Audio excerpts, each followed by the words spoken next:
September 24th, 2024, in Council Chambers, Sparta Township, Municipal Building, 65 Main Street, Sparta, New Jersey.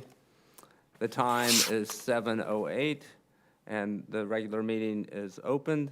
All council meetings are now live streamed and can be viewed at the following link: www.youtube.com/SpartaTWP/streams.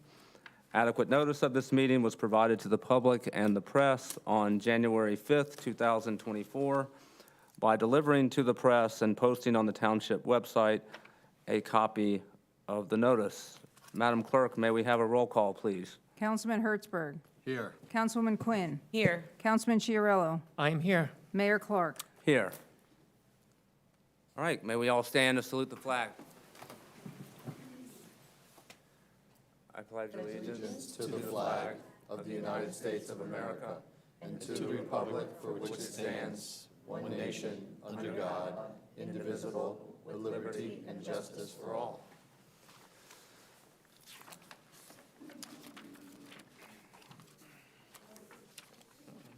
Well, tonight we start with a proclamation for the Challengers Program, and we have Scott and Stacy Greco, and presenting the proclamation tonight will be Councilwoman Quinn, who's been intimately involved with this program for a long time, has sang their praises any chance she gets, and it's an amazing program, and I'm very glad to see the Greco family here, and then also those who have helped with that amazing program that we have. So without further ado, I'll turn it over to Councilwoman Quinn. Thank you. It is an unbelievable honor to be able to recognize the program, the people that started the program, the people that are an integral part of this program. This is just an amazing addition to our township, and we cannot thank you enough. We'll get into that in a little while, but I want to read the proclamation first. Whereas the community of Sparta has always had a long interest in sports activities and the promotion of sportsmanship, and whereas the Little League Challenger Division was founded in 1989 and is the Little League's adapting baseball program for individuals with physical and neurodiverse challenges, and whereas Scott and Stacy Greco began the Sparta Challenger Baseball League in 2023 with the help of coaches Shannon Benson and Faith Kelly. And whereas Faith Kelly is the leader of the Warrior team and is a Sparta High School student that dedicates her time on Saturdays to bettering the lives of 20 players and their families. Shannon Benson, who also served this nation as a sergeant in the U.S. Army, is the head coach of the Rockers team, which has served our community school district for years.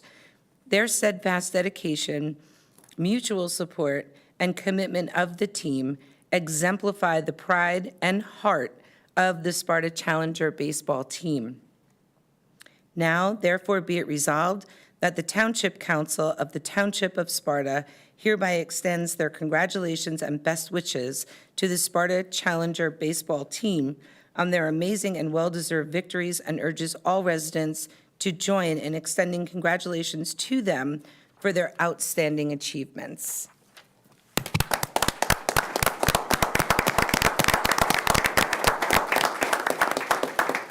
So I'm going to invite everyone to come on up.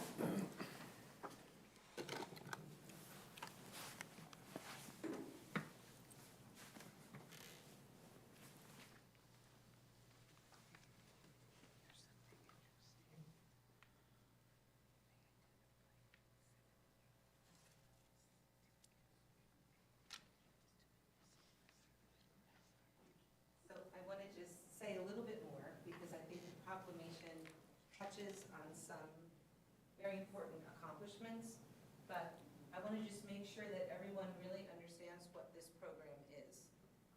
You guys brought a program to town for a group of very special children and their families. And through this program, you have created an amazing environment through which everyone is able to participate that maybe couldn't before because of different challenges that they have. There are no words to express how important that is. I know this myself. I have a brother who's has neurological challenges as well, and he's 60 years old now, and programs like this that didn't exist before. And it is amazing, and we are so excited that programs like the Unified Sports These are unbelievable programs. You two took the initiative to bring this program here. We cannot thank you enough for having the vision and the forethought to bring this program here. We're just blessed that you had the foresight to do that. And for you guys to step up, you're not even graduated yet. For you to put your time forward in this way, to reach out and make such an amazing difference in the lives of not just the players, but their families as well. So please accept the proclamation. And in addition to the proclamation, we have Sparta Challenge coins, which we do and which we give to people in the community that have gone above and beyond to do phenomenal things in in our township and for our community and beyond. So thank you very much.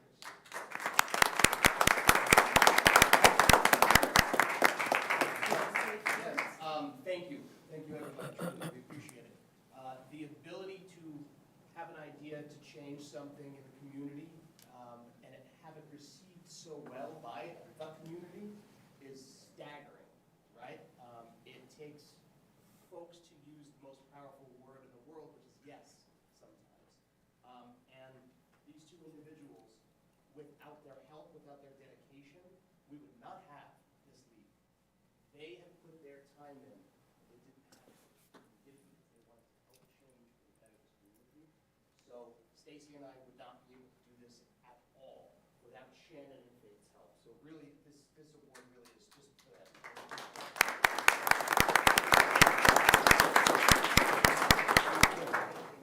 Thank you very, very much. I can't wait to come out and talk to you. Thank you very much. Thank you. Thank you. Thank you, guys. Thank you, guys. Thank you. See ya. Thank you.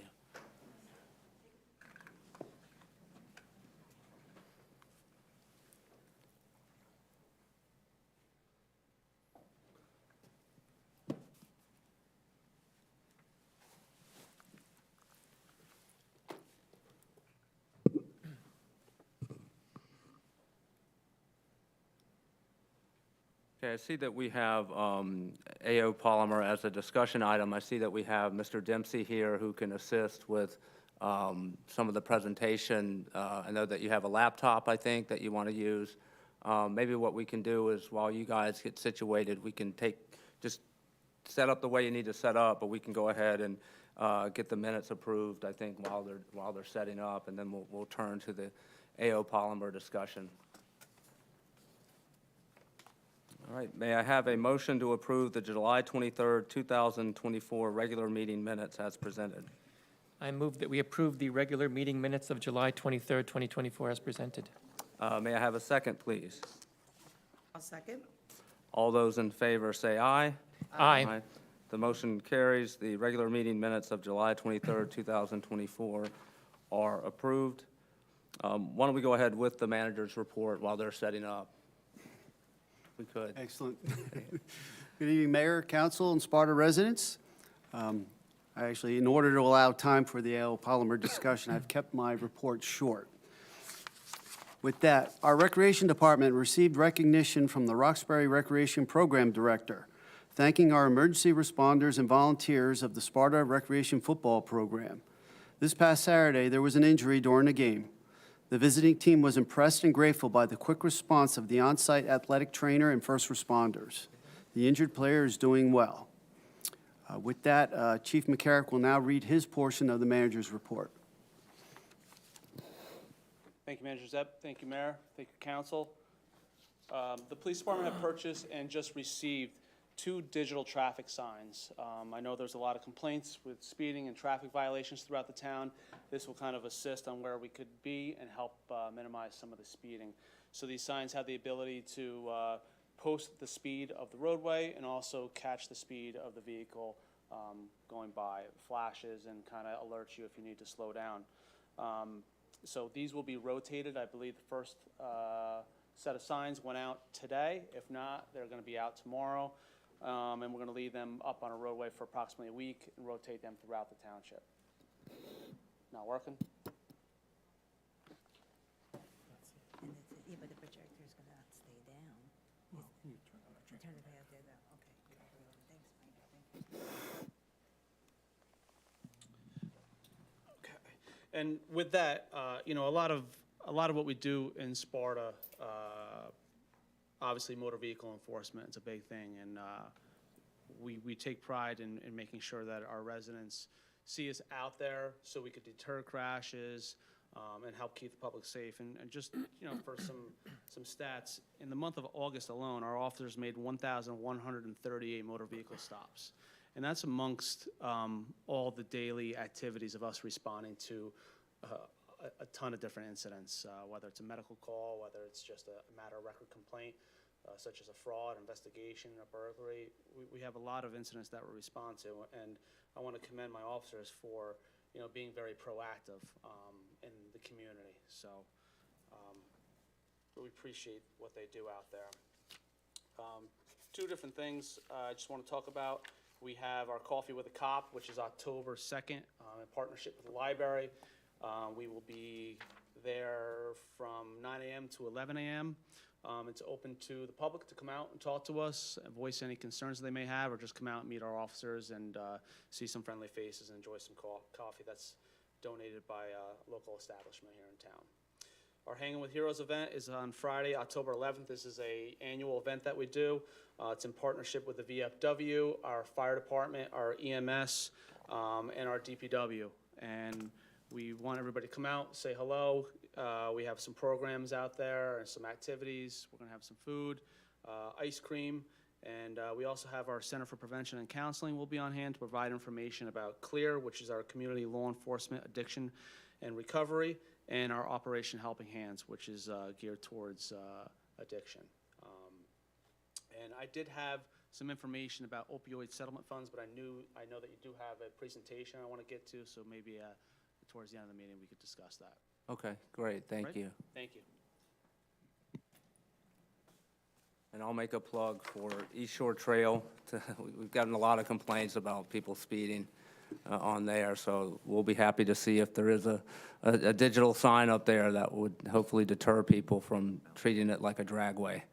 So, thank you.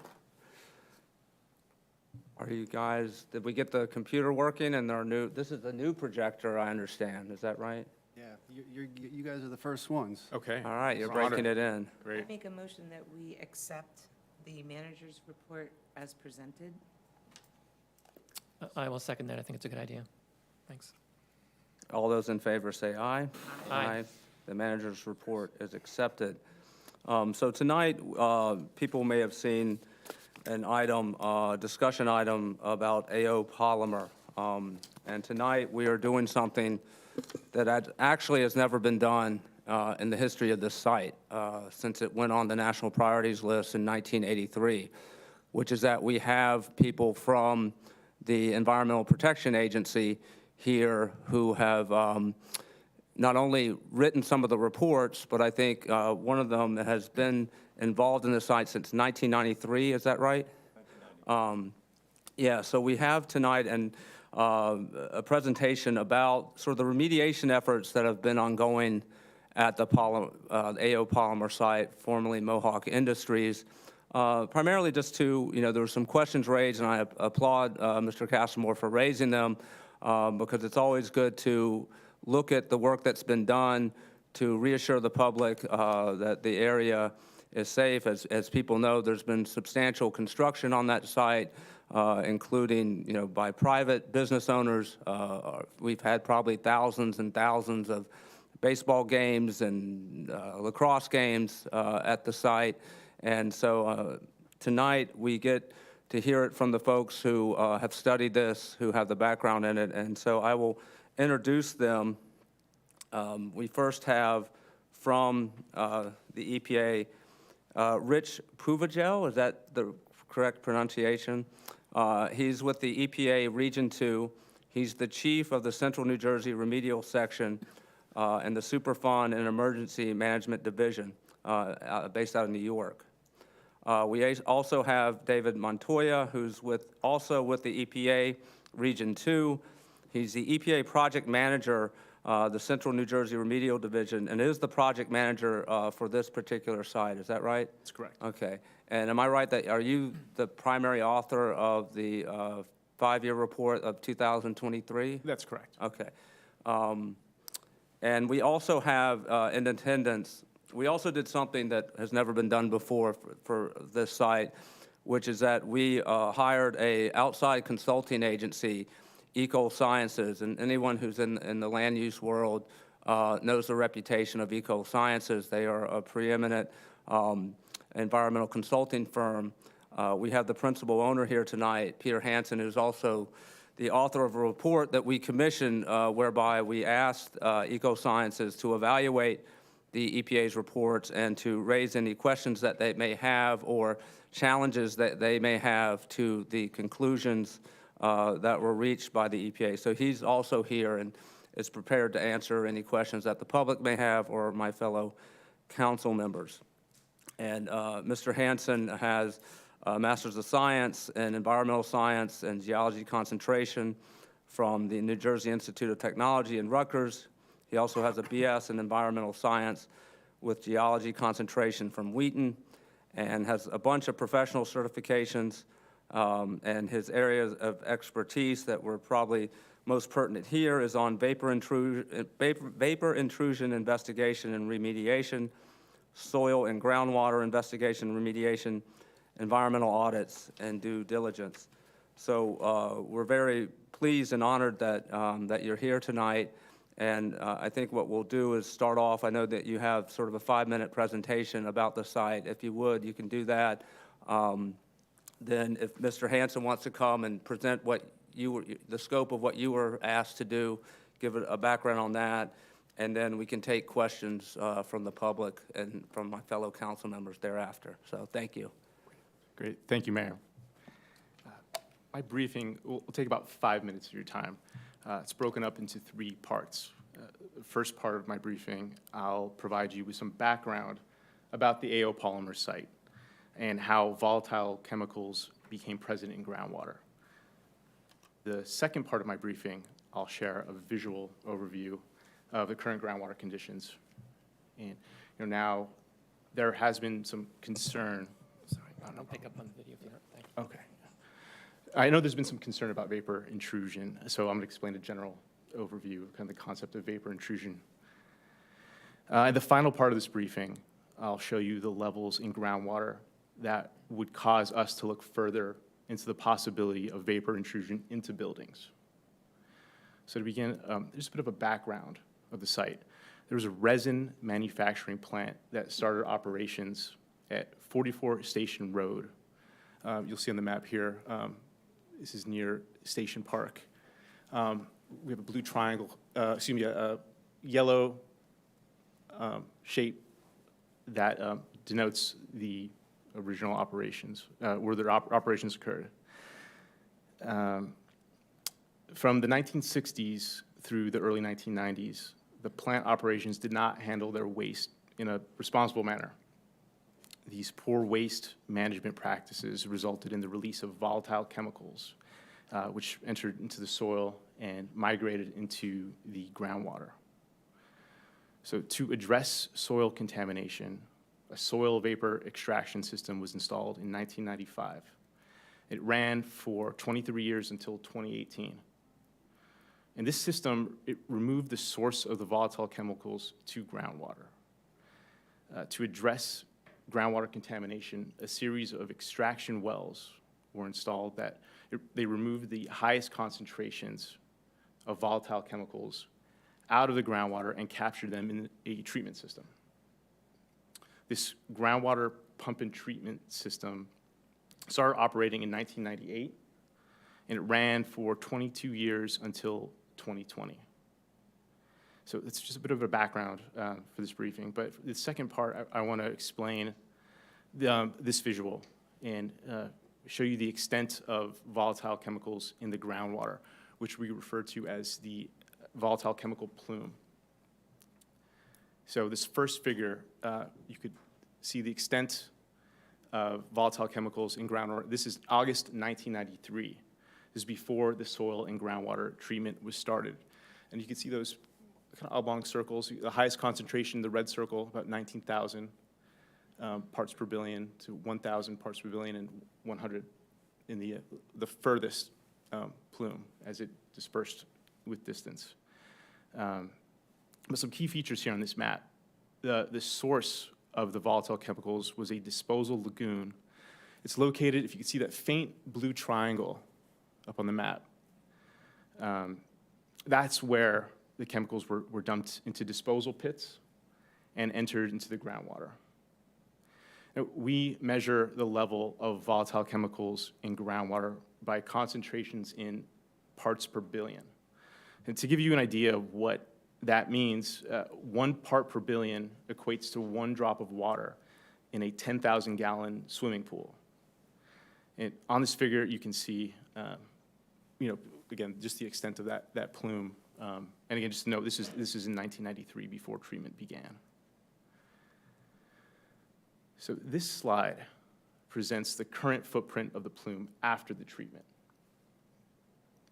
And keep in mind, this particular monitoring well, I don't know if we have a laser pointer, Rich, but, oh, it doesn't work. So if you can see almost dead center of this map, you'll see AOP9 is a monitoring well. And that well provides data that is used to determine the potential for vapor intrusion in the area of the building just below it.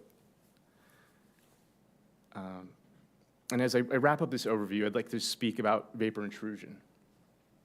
Chemicals in the groundwater here are volatile, and that means that under certain conditions, they may volatilize from the groundwater, migrate up into dry soil above the groundwater, and have a potential to enter buildings. The building here in the park, it's used as a storage facility with some office seating. It is a non-residential building, and the first phase of evaluating potential vapor intrusion is to consider groundwater concentrations in the area of the building. Groundwater concentrations have to be above a certain concentration to trigger further vapor intrusion investigation. So we compare groundwater concentrations in this area to levels that are protective of commercial buildings, as opposed to a residential building, a home. And this is a table of groundwater concentrations around that building I mentioned, compared to commercial vapor screening levels. And the table lists the concentrations of the most common volatile chemicals in the groundwater at this site, compared to levels that present a potential for vapor intrusion. So these values they're highly stringent screening values that are conservative or protective of human health. So should concentrations in groundwater exceed these values beneath a commercial structure, then additional steps will be considered to investigate vapor intrusion. When these groundwater concentrations are not exceeded, then vapor intrusion is not a concern for a commercial building. So to wrap this up, the use of the building in the park is primarily for equipment storage, not for continuous occupancy. The groundwater concentrations below the threshold used to initiate further evaluation for vapor intrusion. This building has a vapor barrier that was installed during the construction of the addition that was made. And if there was a concern for vapor intrusion, that barrier would mitigate it. So considering the continued reduction of volatile chemicals in groundwater, vapor intrusion is not expected to be a concern.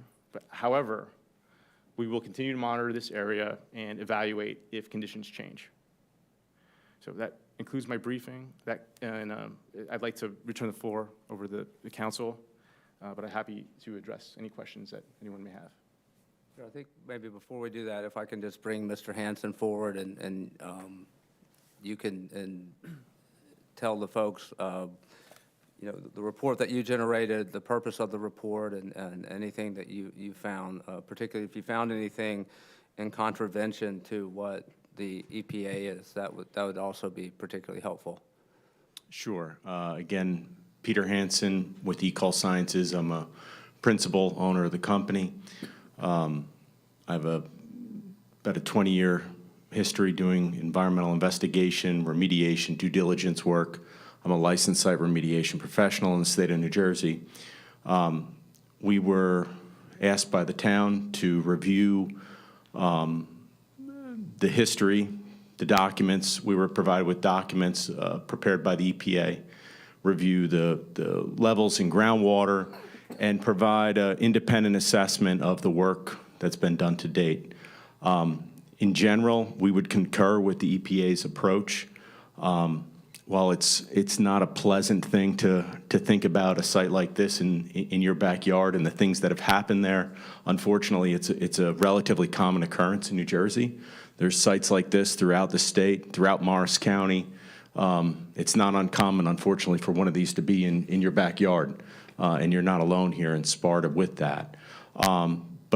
There's been a lot of good work done there to clean it up. The levels are consistent with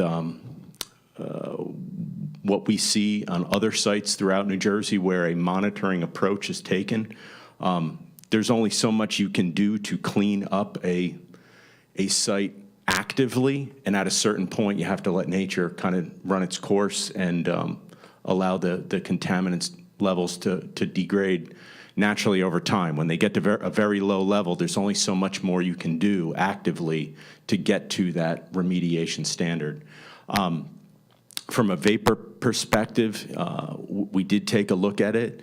I think it's important to note that the EPA has vast resources in assessing vapors. In my experience, and I've had experience on other Superfund sites where we've worked for private parties with property within Superfund, that EPA takes in my experience, takes a site-specific approach, and they look at things on a site-by-site basis. We did note in our report that New Jersey has a somewhat generic approach that, like myself as an LSRP, we have to follow DEP's generic approach, and we would probably have to sample this building under that approach because DEP uses a one-size kind of fits-all approach to make sure that things don't slip through the cracks. But I would say that the EPA studies things a lot more, spends a lot more resources on a given site, and their recommendation to continue monitoring is consistent with what we've seen elsewhere from EPA on similar sites. And I would defer to the EPA. We did ask that, we suggested that maybe there'd be a little bit more discussion about it. When we reviewed the documents provided to us, we were not aware of the vapor barrier below the building, which is another, kind of mitigating factor that would prevent the potential for vapor intrusion into the building. So in summary, based on our review of the documents, we concur with the EPA's conclusions and the continued monitoring at the site. Thank you.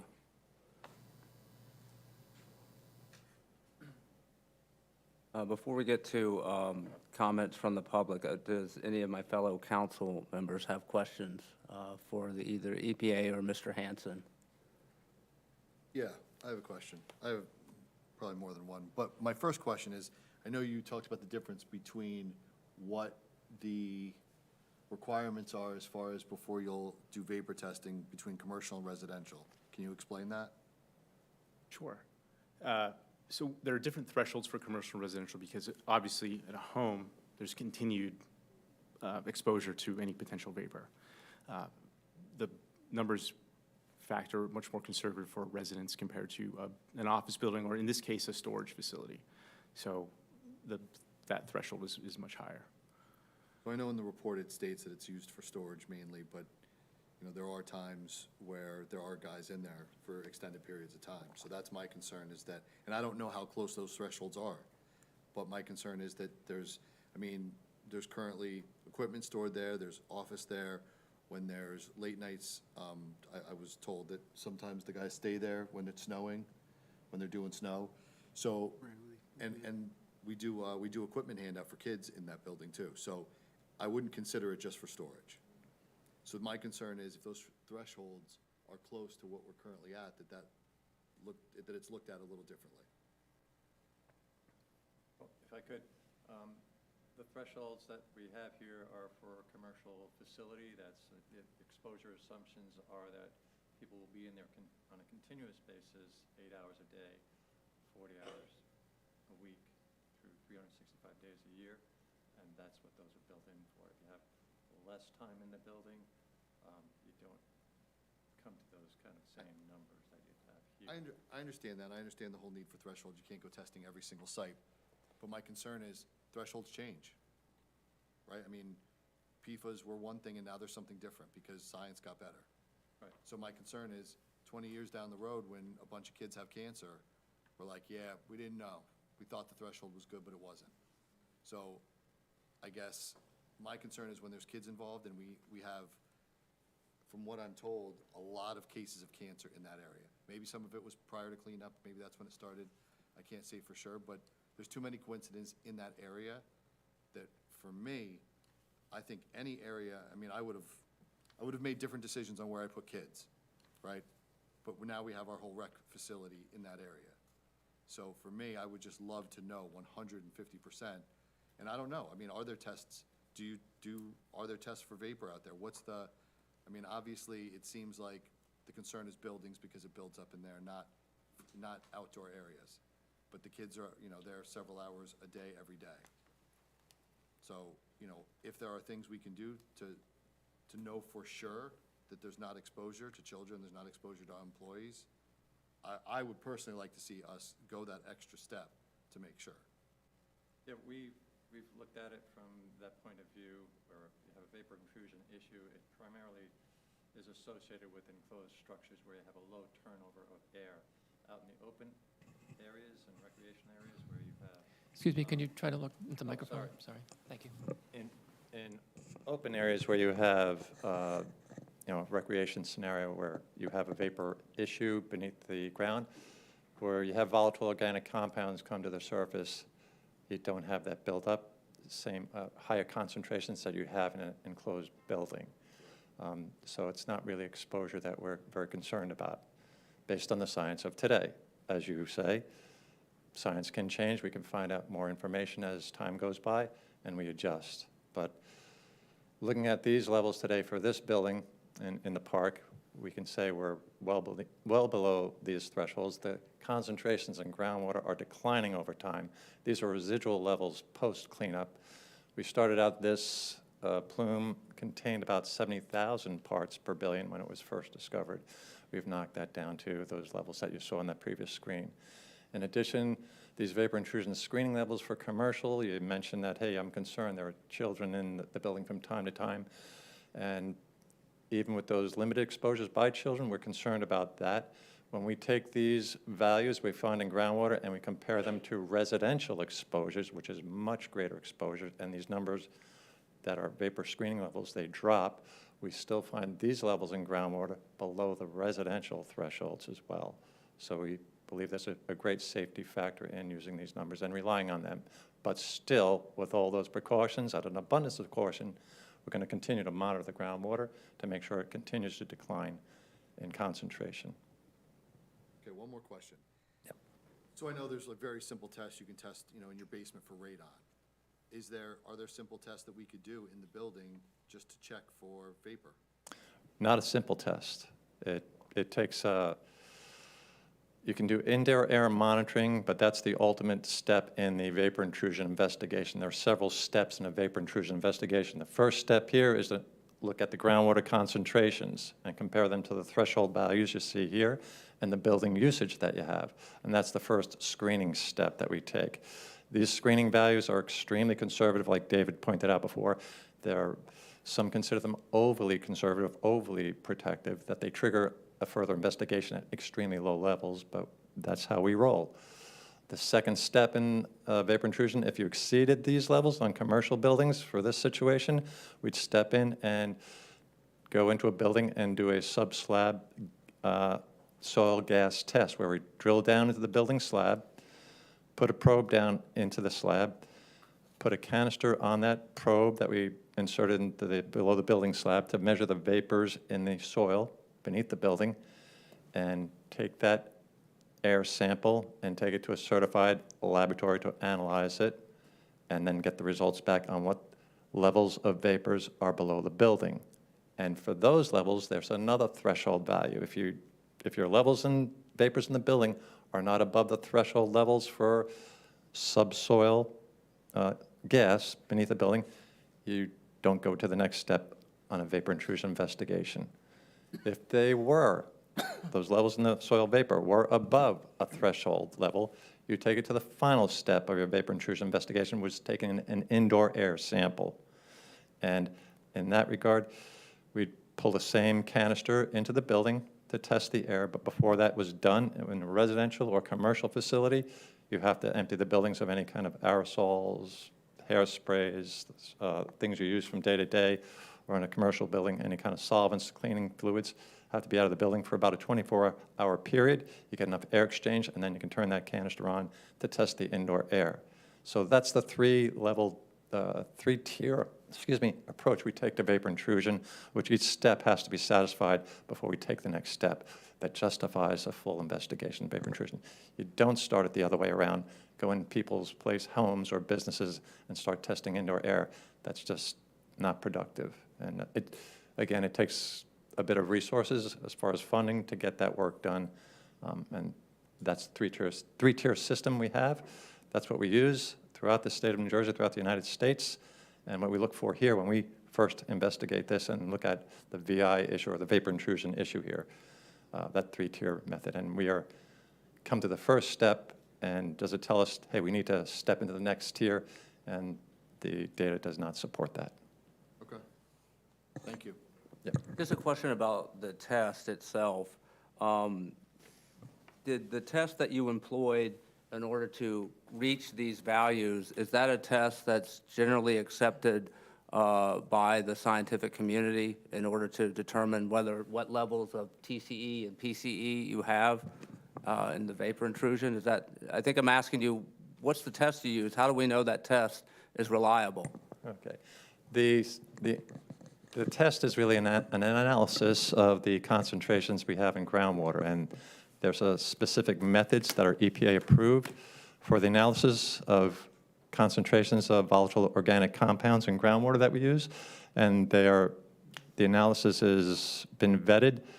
The analysis and the process of taking the samples and analyzing the samples is very stringent. They follow quality assurance controls that we strictly monitor. These analyses stand up in court. They've been very well vetted, and we stand behind them. They've been challenged in court early on years ago, and they stand today.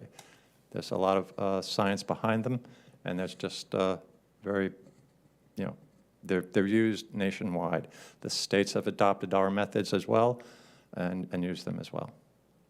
Okay, and just to make sure I'm interpreting this correctly, so the current level in AOP 9 for TCE is 1.7. Is that 1.7 parts per billion? Parts per billion, correct. Okay, and 7.4 is parts per billion is the maximum level that you're allowed to have in a commercial building before you trigger additional testing. Is that right? That's correct. Okay, and so am I correct then that the current level in AOP 9, which is the area right next to the storage facility, right, is about, I'm not very good at math, but between 5 and 6 times less than the standard for commercial. Is that correct? Am I reading that rightly? Okay, That's thank correct. you. And then for PCE, it says not detected. What does that mean? That means during the sampling event in May of this year, we did not detect PCE at that well. Okay. And the test that you employed, if it was there, it's a type of test that would be able to find it if it was present. Is that right? Correct. Okay.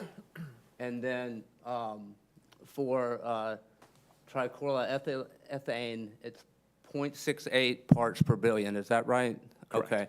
And the applicable standard is 31,000?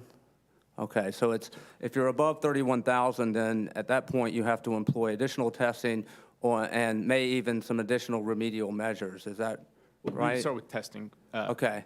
Correct. And what would be and just because something hits the level of, say, 7.4, does that automatically mean you have to employ additional remedial measures, or is there a certain delta above the threshold that then triggers additional remedial measures? Yeah, it can be an anomaly. Sometimes we'll wait another sampling event to see if it's one constituent that may be just, a tenth of a ppb above. Sometimes there is some fluctuation. But if we're seeing consistent results above the threshold, and that is, subjective to our review. Yeah, and, if we exceed that commercial value here, it just doesn't instigate a remediation, and it triggers the next step in our investigation process.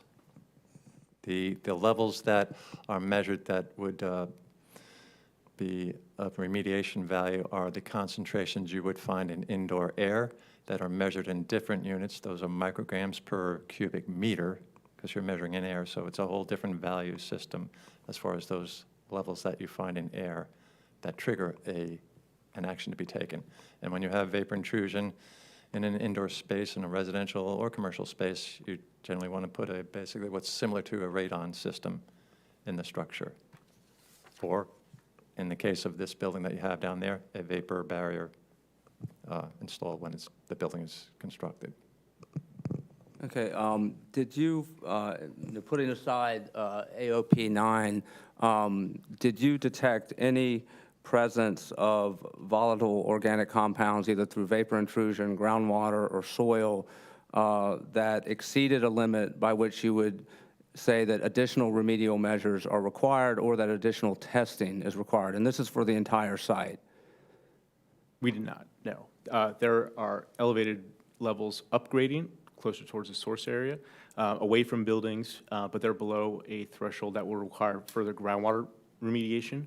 They're at a level which natural attenuation, natural processes will break down the residual contamination that's in the groundwater in that area.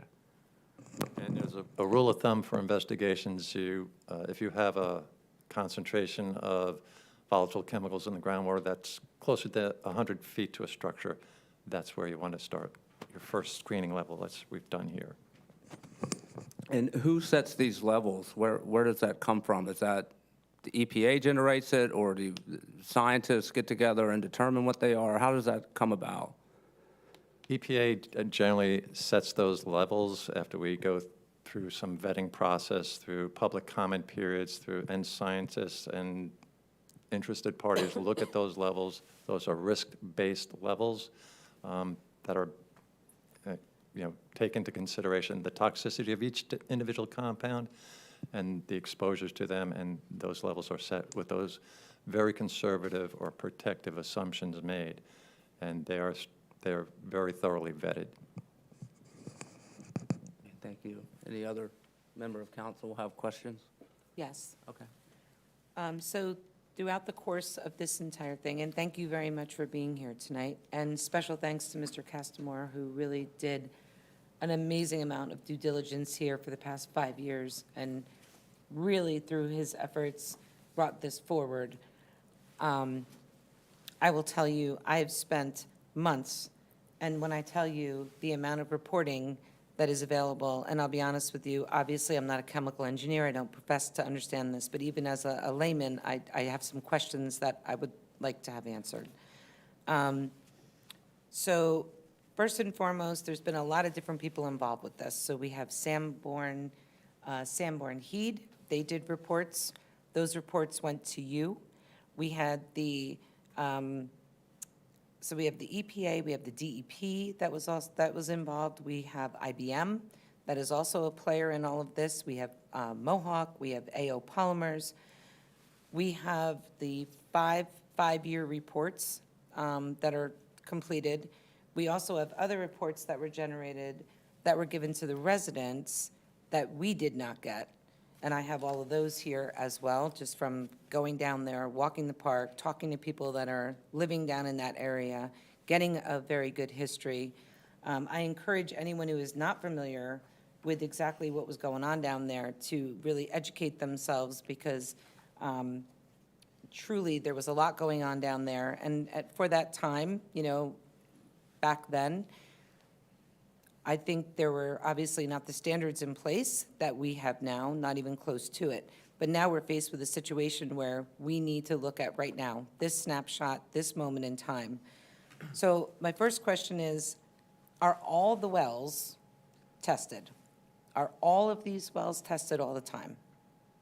Some wells were taken offline because they hadn't seen any contamination in years. So we focused on areas where we had been seeing contamination up to an extent where it was no longer detected, and that was where we concluded was our barrier, our boundary for the. Because it looks like in many of these reports, there's only certain wells that are reported, not all of them. So given the amount of wells, I guess one would have to ask the question, why aren't all the wells being tested? Because if I understand this correctly, and if I'm wrong, please, tell me. But when this whole thing happened, obviously, when we start talking about chemicals getting into the water, getting into the soil, contamination, we start talking about plumes, whether it's in the air, on the ground, in the water, whatever that might be. When this whole thing was identified, the plume was estimated to be going in a northwesterly direction, correct? I believe it was west to a little bit southwest. No, you're right, northwest, northeast, correct. Okay. So my question is, the wells that are being tested, why are all of them not in that area all being tested? Why are only some of the wells tested that are, that are not consistent with the amount of wells and the estimation of where the plume was heading, which in my understanding was coming out and going toward the high school, going out and then sort of toward the high school. So again, my question is, there's a huge amount of wells here. Why are they not all tested? Originally, when the investigation first started in the 1980s with the state of New Jersey, they installed a number of monitoring wells to determine the nature and extent how far out this plume was spreading at that time. A lot of the wells were placed well outside the area of the plume. They were sampled multiple times, and they were no longer needed since those were non-detect wells, as David mentioned.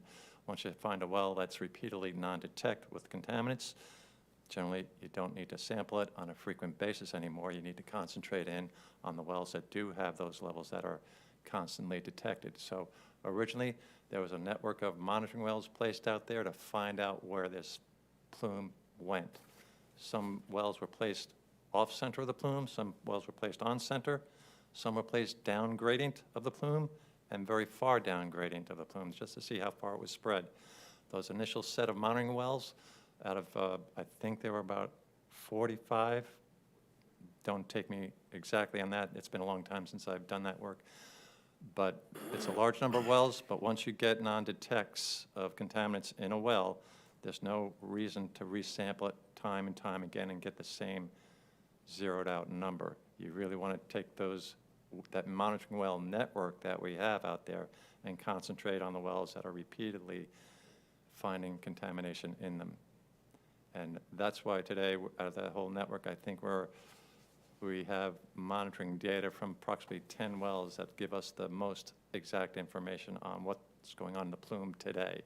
So originally, that monitoring well network was built for the 1980s and the 1990s, when this plume was much larger, and when we were also looking for the extent of the plume. So it's basically like you throw a very wide net out there, and you draw that in. Basically, you're drawing in your network of wells tighter and tighter as time goes by and the plume recedes. You don't need to sample those outer wells as much as you do the inner wells that are bounding the concentration, the present concentration extent.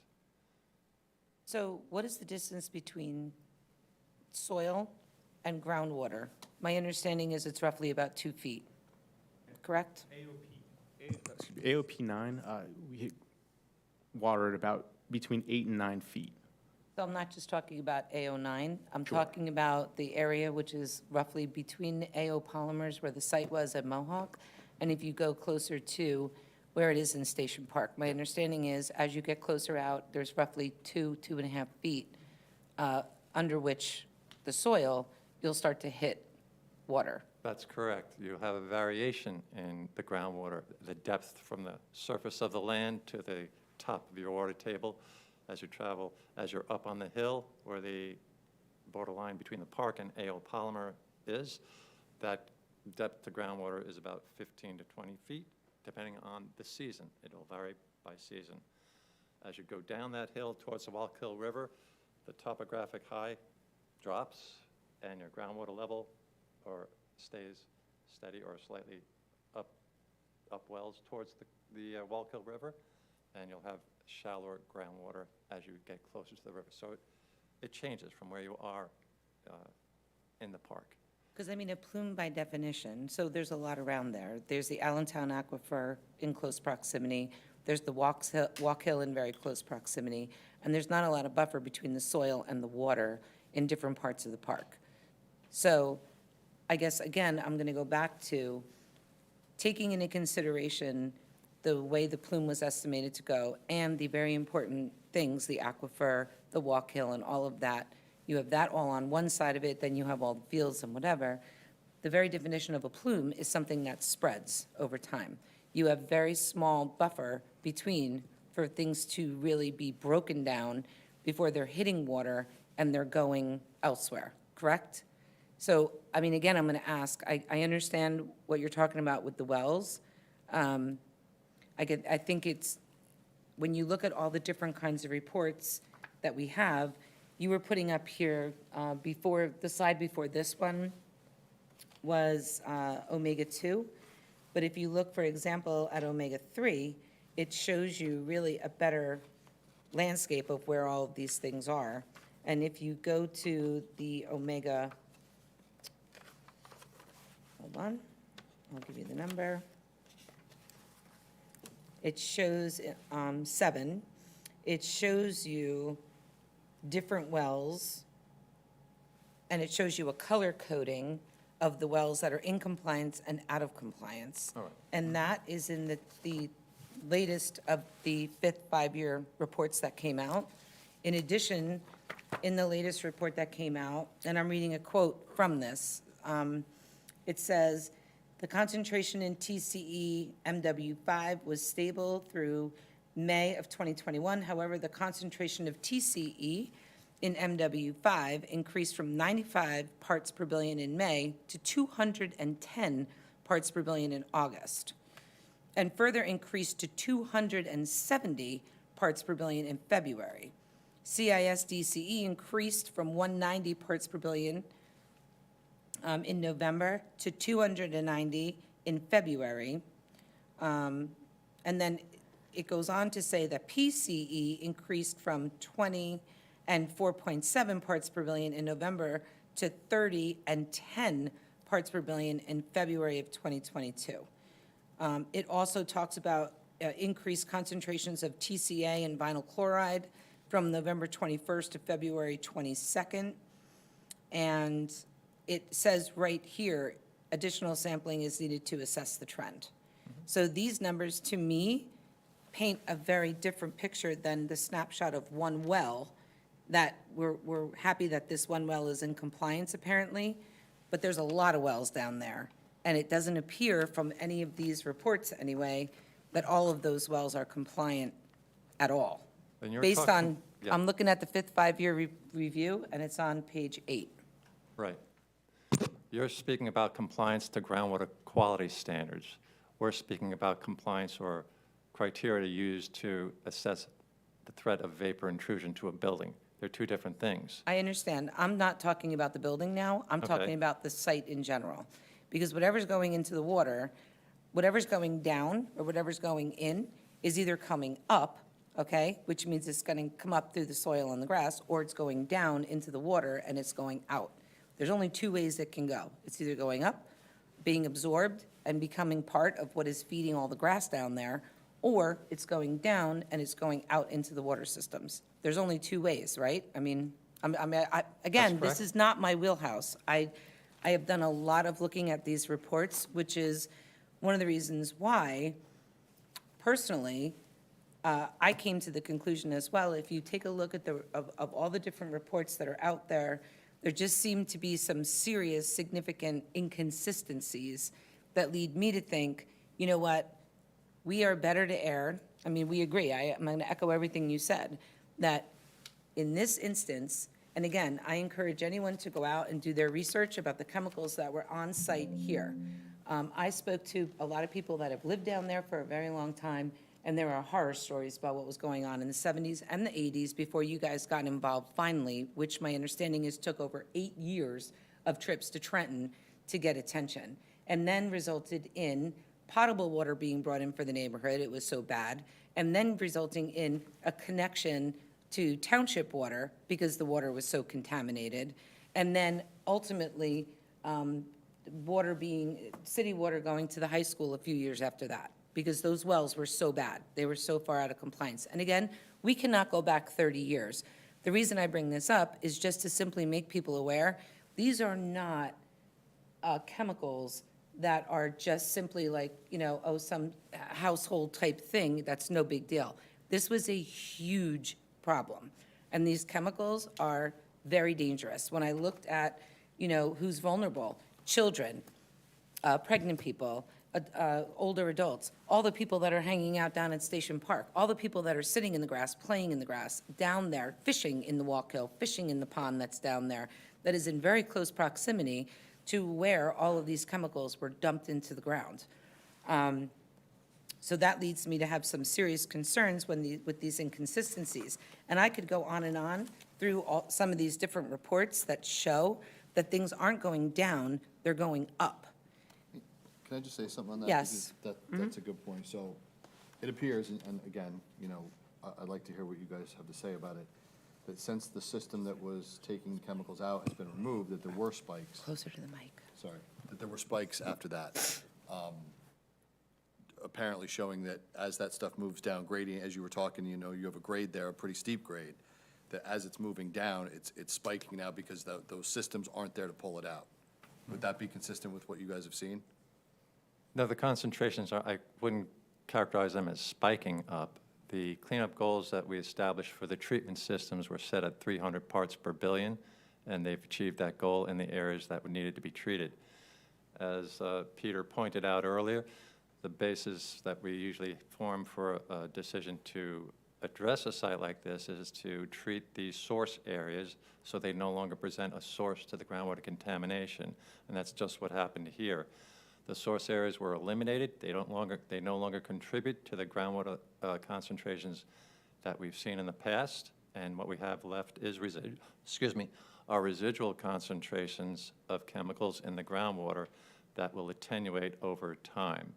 And you're correct, you do see fluctuations in certain data points, but in general, overall, you will see a general decline in the concentrations of the overall size of the plume, the concentrations in general of the volatile organic compounds, either in total concentration for the entire plume, or if you want to look at them by individual concentrations on individual wells, you will see fluctuations as you're pointing out, and that's very common in these scenarios that we set up. You also mentioned it took 8 years to get attention to the site. You're talking about New Jersey DEP's response to the site. We're not New Jersey DEP, we're the United States Environmental Protection Agency. I'm just giving you When we were history. called there, we responded, and we took the Yes. lead from the state of New Jersey. Yep. So we responded very quickly to this. You mentioned IBM, AO Polymer, Mohawk Industries. EPA went out, and one of the first things we do on a site like this is we do an enforcement action to find out who's responsible for this contamination. We found parties that were responsible, issued them a unilateral order. They are doing the work. That means IBM is doing the work with EPA oversight. Taxpayer funds do not pay for this work. We go after the polluters, and they pay for the cleanup, the monitoring, and all the work that goes into this site. IBM has stepped forward. We could characterize them as a very responsible corporate citizen in the response to this. Most steps of the way on this project, they've never given us an argument on what needed to be done. If they wanted to go 8 steps and we said, hey, you need to take 10 steps to make this extra conservative, they would say, yes, we'll do that, we have no problem. So we work with them very closely under an order that's enforceable through our system, and they work very well with it. And these results, they're very encouraging as far as the long-term cleanup plan that's in place to get to groundwater quality standards. These residual levels that you have here, they will eventually drop down through attenuation of these chemicals in the ground, primarily in the groundwater. You have a natural attenuation process that knocks the concentrations of these contaminants lower as time moves on. As far as some of the statements you made about people using the park and being exposed to these chemicals, there is not a direct exposure route to the chemicals in the groundwater. They are volatile. Again, whatever percentage volatilizes through the water table into the soil in an open air environment, the exposures are not there. They're not measurable with the data or the data collection systems we have in an outdoor air environment. You can find those in enclosed environments in conditions that you have here with these concentrations. So, okay, so that's fine for the buildings and the wells that we're talking about, right? The testing in the wells. When was the soil tested? The soil was tested in 1990. A number of soil borings were placed throughout the AO Polymer facility, and they were found to, with the exception of the disposal lagoons and a few other smaller areas on the property, those soils were found to meet residential standards for soil. The few areas that did not meet those standards were remediated. EPA took an action, we took an action directly, or we had IBM take an action directly to remediate those soil areas. Soil testing was primarily done on the AO Polymer facility, since we had no information to indicate that soil was dumped or lagoons were used on the Station Park property through our investigation. The soil at Station Park was not tested. The soil at AO Polymers at the actual site was. Absolutely, But the yeah. soil at Station Park was not. Now, in the area of the disposal lagoons and immediately over that blue line, some of that soil in Station Park was tested, where we'd expect to find soil concentrations highest in the subsurface, where that soil contamination migrated into groundwater, and the groundwater table fluctuated up and provided or resulted in residual levels of soil contamination about 15 feet below the surface to stay in that soil. And those soils, that portion of the soil was in Station Park, immediately adjoining the AO Polymer property line. Those soils were remediated through the soil vapor extraction system that was put offline in about 2020. So based on then and so thank you for the clarification, and also thank you for stepping in to hold people accountable for this, because I know it took a long time, again, not from you guys, but to many trips to Trenton is what I'm told, to be able to go down and get people's attention to this, and then you guys did step in. And from all the documentation that I've read, you guys really did a great job of then stepping in and taking it over and holding people accountable. So thank you for that. I guess some of the other questions I have are with regard to, for example, the basic structure of some of these wells. So in some of these reports, this one that we just got on Thursday, that report seems to allude to the fact that some of the wells are not in good shape, so that they have deteriorated over time, and some of them need to be looked at to be fortified. It's hard to tell through here where these are and which ones are important, but are you guys in the process of doing these inspections of the wells to make sure that they're still in functioning order, so that when the testing is done, it's accurate coming out of the wells that are falling apart? Yes, that's part of the inspection process before we take a sample, or before IBM takes a sample of the well with our oversight. They assess the quality of the well, the condition of the well. Some of the wells over time have oxidized or iron has built up on the well screens, those tiny screens that let the water in, and those have been jet cleaned through time when it's needed. When we pull a water sample from a well, we use a method that's called a low flow method of water sampling, that you don't produce a lot of water out of these monitoring wells. You produce a very small amount that's representative of the level of water in the well screen that you want to get. So it's fairly precise, and the quality or the condition of the wells are assessed to give you an accurate sample and accurate readings in your data. Just, I'll follow up with that. Was there any well that was in a certain condition whereby, due to the condition of that well, you were not confident in the reading that you got? Meaning, we need to fix this well first before we can take a test. Was any well in that type of shape? No, not that I. And if it were in that type of shape where you didn't think you would get an accurate reading, what would you do? We'd back off that well, and the low flow method is when it involves placing a tube down the well in the screened area of the well and measuring parameters, not just taking a sample and pulling it out. You're measuring parameters, specific parameters that give you the water quality readings to make sure you're getting a representative samples. If any of those readings indicate there's a problem that we can't get those levels stabilized, we won't take that sample. Or if we do take a sample, it's qualified data. It doesn't pass stringent, we take a look at that data and say, hey, we're not 100% certain behind that data. Our preference is to pull samples from the wells where we have those parameters stabilized that tell we have a very representative sample. If a well is damaged or the condition is suspect, we would not use that data. Yeah. And then with respect to the fluctuations that we spoke about, were any of the fluctuations to the extent that you believe that it was a threat to human exposure or to the environment?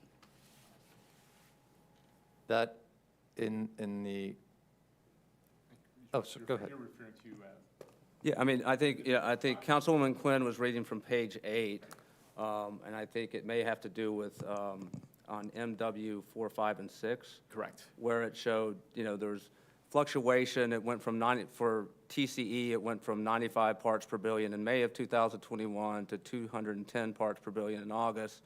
Obviously, that's an increase. The question would be, has it reached that level of increase that it made, or the level that it obtained? Is that level something that would trigger additional testing, or something that would be a threat to safety or use of that area? No, it's within the range that's kind of expected. It does, of course, require continued monitoring, but it's an expected fluctuation. And it's within a safe threshold for its It still shows a location. trend of doubling. It does, yeah, Which and is that's very unnerving. Sure, yeah, and it would seem like that. I think it's the nature of groundwater contamination that it moves a bit in an aquifer. And you have to remember, the initial concentrations were about 70,000 parts per million or higher, parts per billion or higher than that. We're measuring levels that are multiple orders of magnitude below that level. So these fluctuations, I'd be very concerned if you had fluctuations from 100 to several thousand parts per billion. That's something of concern. These fluctuations down at the 100 parts per billion level are very low at residual levels. And looking at the data in a general sense, these levels of fluctuations are consistent with other situations similar to this that we find, and it doesn't draw concern. We will continue to monitor that. We're looking at that. We cite those levels in that report. So we're constantly looking at them. We're not hiding them. We're throwing it out there and saying, hey, we have to look at this. But are they of concern? No. The conclusion of that 5-year review report determines that the remedy has functioned as it was designed, and it's protective of human health and the environment. When you look at all that data in the report, that's the final conclusion that's left, and that's made from that data. So you can cite specific wells that increase over short periods of time, but the majority of the other wells are decreasing in time. The levels in the groundwater, the remedy is protective today, and we'll continue to assess that and test it to make sure it is. We're not walking away from this. We're not letting IBM walk away from it. They're going to continue to do this testing.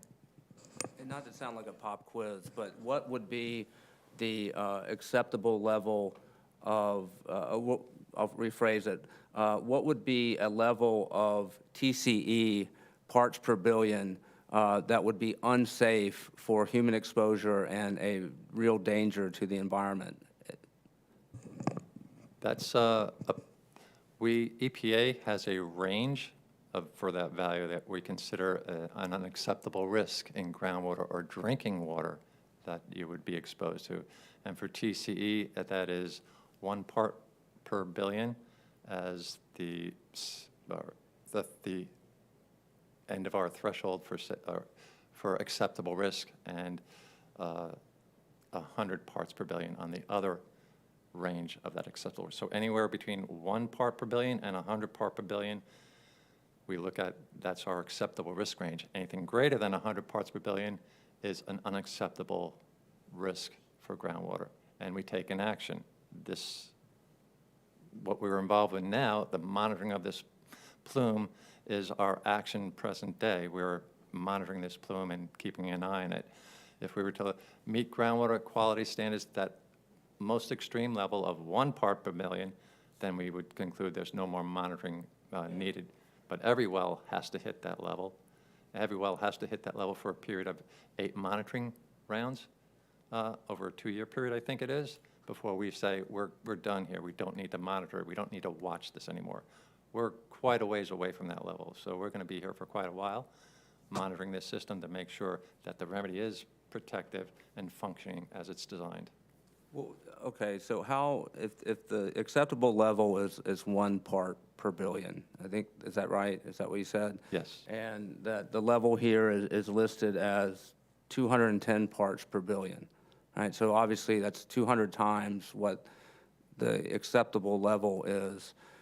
How is it that you can still conclude that, as you do in the report, that, you know, the site itself is, you know, there's levels that are still allow for, you know, unlimited use and unrestricted exposure? Those levels that, well, hang on, let me get to, go ahead. You want to take it? Yeah. As Mr. Hansen mentioned, that there's a certain level that treatment can be met, certain concentration that this groundwater can be brought down to, over which natural attenuation occurs. That level is 300 parts per billion. That was the threshold set for this site. So those numbers are below that threshold. So it's still within that range that'll naturally attenuate. There's not much more treatment option we can do at these specific locations where it migrated. And it will naturally degrade over time. And we're seeing those decreases over time. So, and again, you'll see those. But even though that level in that, so that particular area obviously has TCE above the 1 parts per billion, right? And I think the concern that someone reading this would have would be, well, this particular area of this particular site at this particular well is above what would we consider safe for groundwater contamination. How is it then, if that one area is technically unsafe, how can you say the entire area is safe? You know, if one side, you know, I guess, you know, does one bad apple spoil the bunch is sort of the analogy I would use here. Yeah. Besides the direct treatment of the plume that was conducted for 20 years and the residual levels that we have remaining left over, beside the active treatment and the monitoring, there's another control that is put in place, and that's called a classification exception well restriction area. That is an area around the plume that is designated, it's called an institutional control that's placed on this area of groundwater contamination that says you cannot put a well here in this area. That's restricted by the state of New Jersey. If a well driller would apply for a permit to place a well in this area, they could not do that. The state would say no wells go in this area in these at these depths that you want to put them in. So that's another final control that ensures protectiveness of this area. You do have concentrations that exceed that 1 part per billion, that cleanup goal for TCE, the ultimate cleanup goal for TCE. So in the interim, until we reach that cleanup goal through natural attenuation in this part of the plume, that CEA or classification exception area, well restriction area, will still apply. Okay, thank you. I have more questions, sorry. I know we want to turn it over to the public too, who may follow on, so. Well, just a couple more follow-up things. And again, I'm just trying to understand, I thankfully have all this information, and a lot of it, again, this is not my wheelhouse, so I'm really trying to just get clarity so that we all can have a better understanding. We are very worried, I could say, about the the safety of the park, the water, and everything over there because of what happened. So I think it's just, I want to thank you guys for being here and taking these questions, because I think, you guys do this every day, but for us, this is obviously new, and we needed clarity. The other thing I wanted to ask you was with regard to the pH levels and the nitrate levels. So you have GW 2, 3, 5, 6, and 7, and those, if I'm reading the report right, exceeded regulatory limits, and were outside the acceptable range, if I'm understanding the report correctly. So the issue is that the groundwater, well, GW 4 and 8, those are the ones that I asked you about that had structural integrity issues, according to the report. So I guess you guys are already looking at those.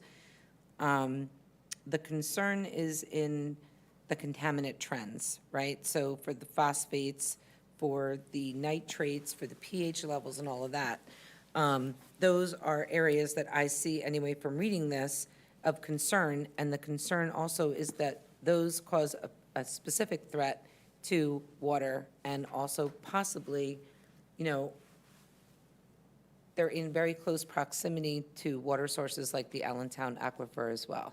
So the last questions that I'm going to ask before we can turn it over to the public, and I'm going to defer the right to maybe ask some more after people speak, but has the Allentown Aquifer been tested recently? Just over an abundance of caution to make sure that nothing has reached it? The Allentown Aquifer was tested in the 1990s, and to what I mentioned before, to the first set of monitoring wells, the monitoring well network was established to determine the extent of the contamination in the groundwater. The Allentown Aquifer was tested multiple times with bedrock wells that were installed into the Allentown Aquifer, and we found that there was no contamination in the Okay. Allentown Aquifer. Okay, and what about the Wallkill? The Wallkill, in the early 90s, we found some levels of volatile organic compounds in the Wallkill surface water, but as time went by, we didn't find those concentrations equal to what we did in the past. Also, the Wallkill River, and the nature of these compounds is they volatilize off very quickly, and they don't last in surface water very long, minutes at these concentrations, if that, depending on exposure to sunlight, the ripple effect, and how fast the water is moving. They just don't last in the environment. These break down fairly quickly when they're exposed to air. Okay. Josh? No, I was just going to ask, follow up on the aquifer. You said it, in the beginning, and for as long as you tested it, there was no contamination. But, with some of these tests going up, not necessarily spiking, but going up, it looks like, the grade has caused it to move down. Is there any concern that over time, stuff could move into that aquifer? There isn't.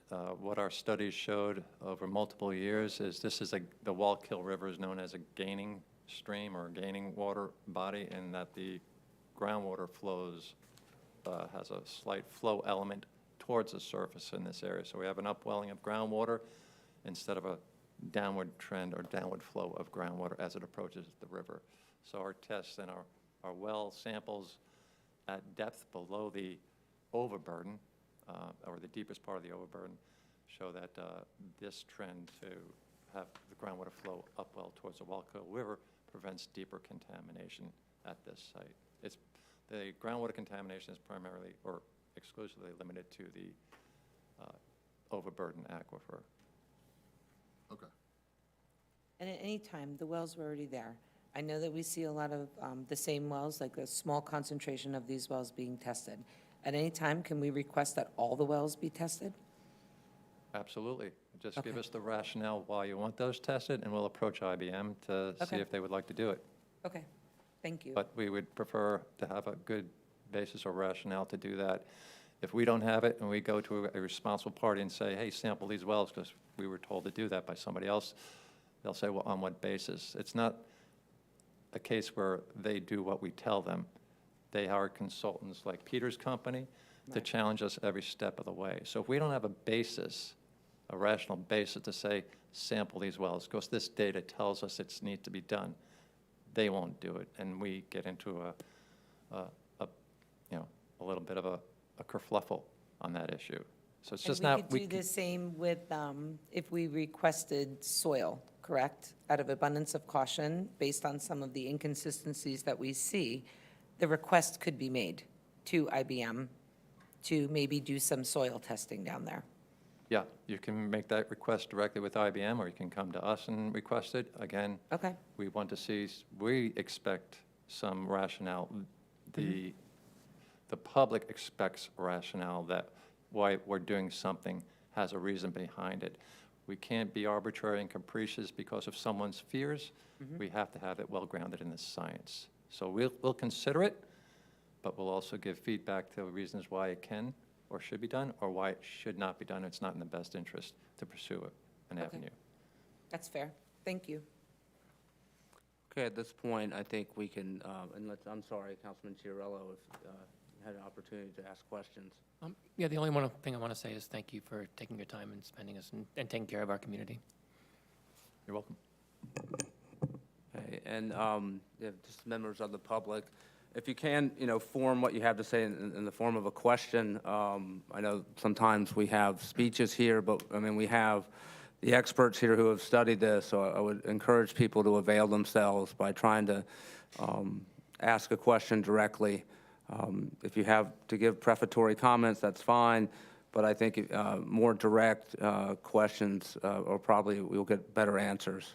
So with that caveat, just state your name and address for the record. Robert Otto, 41 North Shore Trail. I wanted to acknowledge Councilperson Quinn because I read some words that she wrote a couple days ago regarding AO polymers, and I liked what I read, and it was, quote, knowing there's an aquifer close by that could potentially be at risk, and knowing that thousands of our residents and visitors use the facilities, it is our responsibility to do everything within our power to be sure, beyond any doubt, that it's safe. Whatever the cost to have the testing done, it's far less than the cost to any member of our community that becomes ill or, God forbid, loses their life. So I want to commend her on that and then kind of use that to jump off on not a question, but a little bit of a, I don't know, prefatory, whatever. I mean, Neil, I just think if you want to have a comment to them or a question to them, I think, you can also comment on something else. relates to what we're talking about here, which is, we're looking at a half century of, I wish we'd done stuff differently, right? And if we knew what we knew in the 80s, what we know today, maybe we wouldn't be haranguing IBM to clean up these mistakes of the past. So I see this leadership from current town council, and I think they would remember that I reached out several years ago with guidelines about building a mega warehouse over an aquifer, a shallow rapid recharge aquifer. I provided these draft guidelines, and I don't think anything was done. Those were promulgated by the state.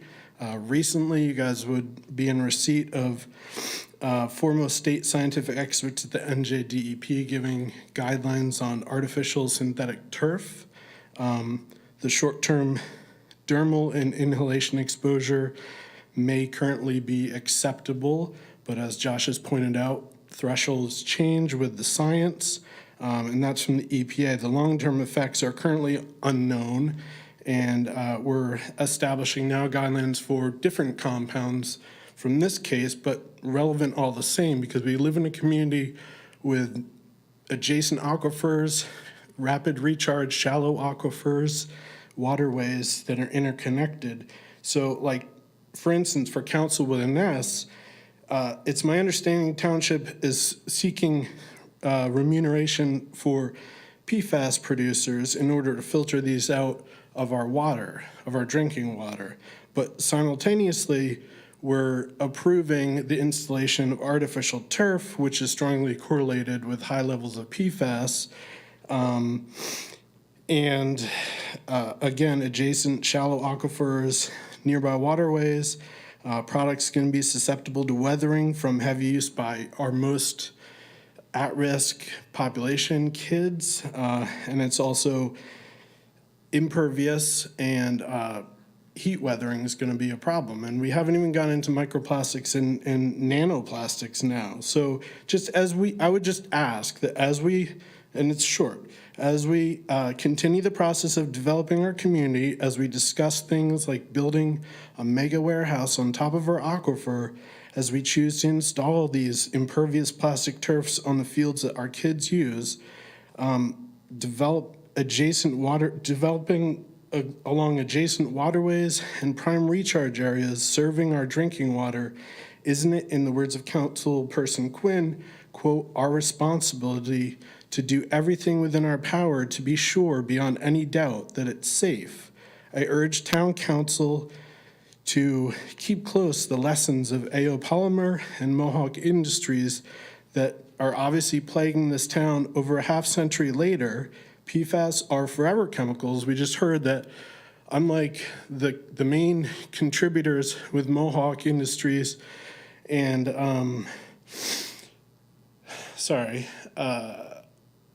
Mohawk Industries and AO Polymers, they don't volatilize.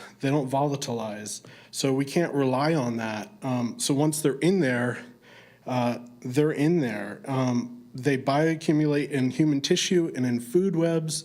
And now we also have microplastics and nanoplastics, which are cause for concerns. So if we don't learn from this history that we're here talking about, we're doomed to repeat it. I don't want to be bringing potable water. I don't want to be going to Trenton to hold the NJDEP, not the EPA, accountable for, going after the responsible party to do a cleanup action that, my kids are going to be affected by. It's going to be, Castamore is, I know, going to come up here and talk about his generation that was affected by AO Polymers. Let's not repeat that. So I just would urge you guys to use the same criteria that you're talking about now, use this as a lesson, and apply it to future development. Thank you. Thank you. If I can make a follow-up comment on that, I'd also recommend that you look at a Rutgers report from a couple of years ago that looked at the air quality, the air sampling from about head level on plastic grass fields, because as people stomp around and the chemicals and the plastic breaks down in the heat bubble that's over there. Right, little kids, yeah, but there are significant concentrations of those chemicals. Hi, my name is Ellen Maloney. I live at 64 Station Road, right next to it. My water was polluted. My husband would take a shower, walk out of that shower, have to sit down on the side to catch his breath from the vapors. So I'm affected, he was affected. He just passed away this year. Give me a moment. You said something about residential. Everything here is commercial. I'm residential. It did affect my house. What do I do? Who do I talk to make sure that it's not on my property anymore? You tested wells that were on my property. The property is not mine anymore, it's the township's. But I have 1.5 acres there. What do I do as a resident who was affected by this? Who do I talk to? I get the reports, I read the reports. I'm the one who handed those reports in. The one thing you said with the commercial building, there's a vapor barrier. What does a resident do for that? That's the question I'm asking you. Well, I think back in the early 2000s, IBM reached out to your husband, I believe, at the time. William. Oh, sorry. Yeah. Back in the early 2000s, IBM's consultant, Omega Environmental, reached out to Mr. Maloney and requested access to put a sampling well or a temporary well point on the property, and they were denied access. Because we already had them across the street Right. on our property Yeah, already. right. Well, this is for the vapor intrusion issue. They're talking two different things here, groundwater quality and vapor intrusion potential. So for that reason, IBM's consultants stepped forward and requested access to your property to put a temporary well there to determine if there was volatile organic compounds near your dwelling, or near Mr. Maloney's dwelling at that time. Mr. Maloney refused access to IBM and their consultant. EPA followed up and wrote a letter to Mr. Maloney requesting or clarifying that IBM and their consultant stepped forward and requested access to sample your well, or sample the groundwater beneath your property. And Mr. Maloney refused that, and that we would ask Mr. Maloney, our understanding is that's what happened. And, you know, if you would like to have your property sampled, he was supposed to respond to us at that time, and he received a letter. You have a certain amount of time to respond to this. If you would like us to do that, we'll tell them to do it. The response was, we did not receive a response, excuse me. We did not receive a response from Mr. Maloney to do that work. So the case was closed. Okay, so how do I go about, he's not here anymore, so I can't Right. ask him Right. about that. But we'll look at the data points. If a well hasn't been sampled near your property that we have in one of those monitoring well locations, that we could sample to determine, hey, is it nearby? We would have to look into that. I have one that's 100 feet away, and I have the two across the street that are closest to us. Yes, we can take a look at that and see if they are viable wells to sample for a potential VI in a vapor intrusion issue. So, and this is contrary to what we were told in 2000. In EPA's letter, we said, talk to us now because this is the time to do it, and then you're done. Now you're coming back to us and saying something different. Things change, you get more information, and that's fine. And so we'll take a look at it. Okay. Yeah. So who do I reach out to you? David. You'll give me a card David or has a something? card he can hand over to you. Okay, thank you. Sure.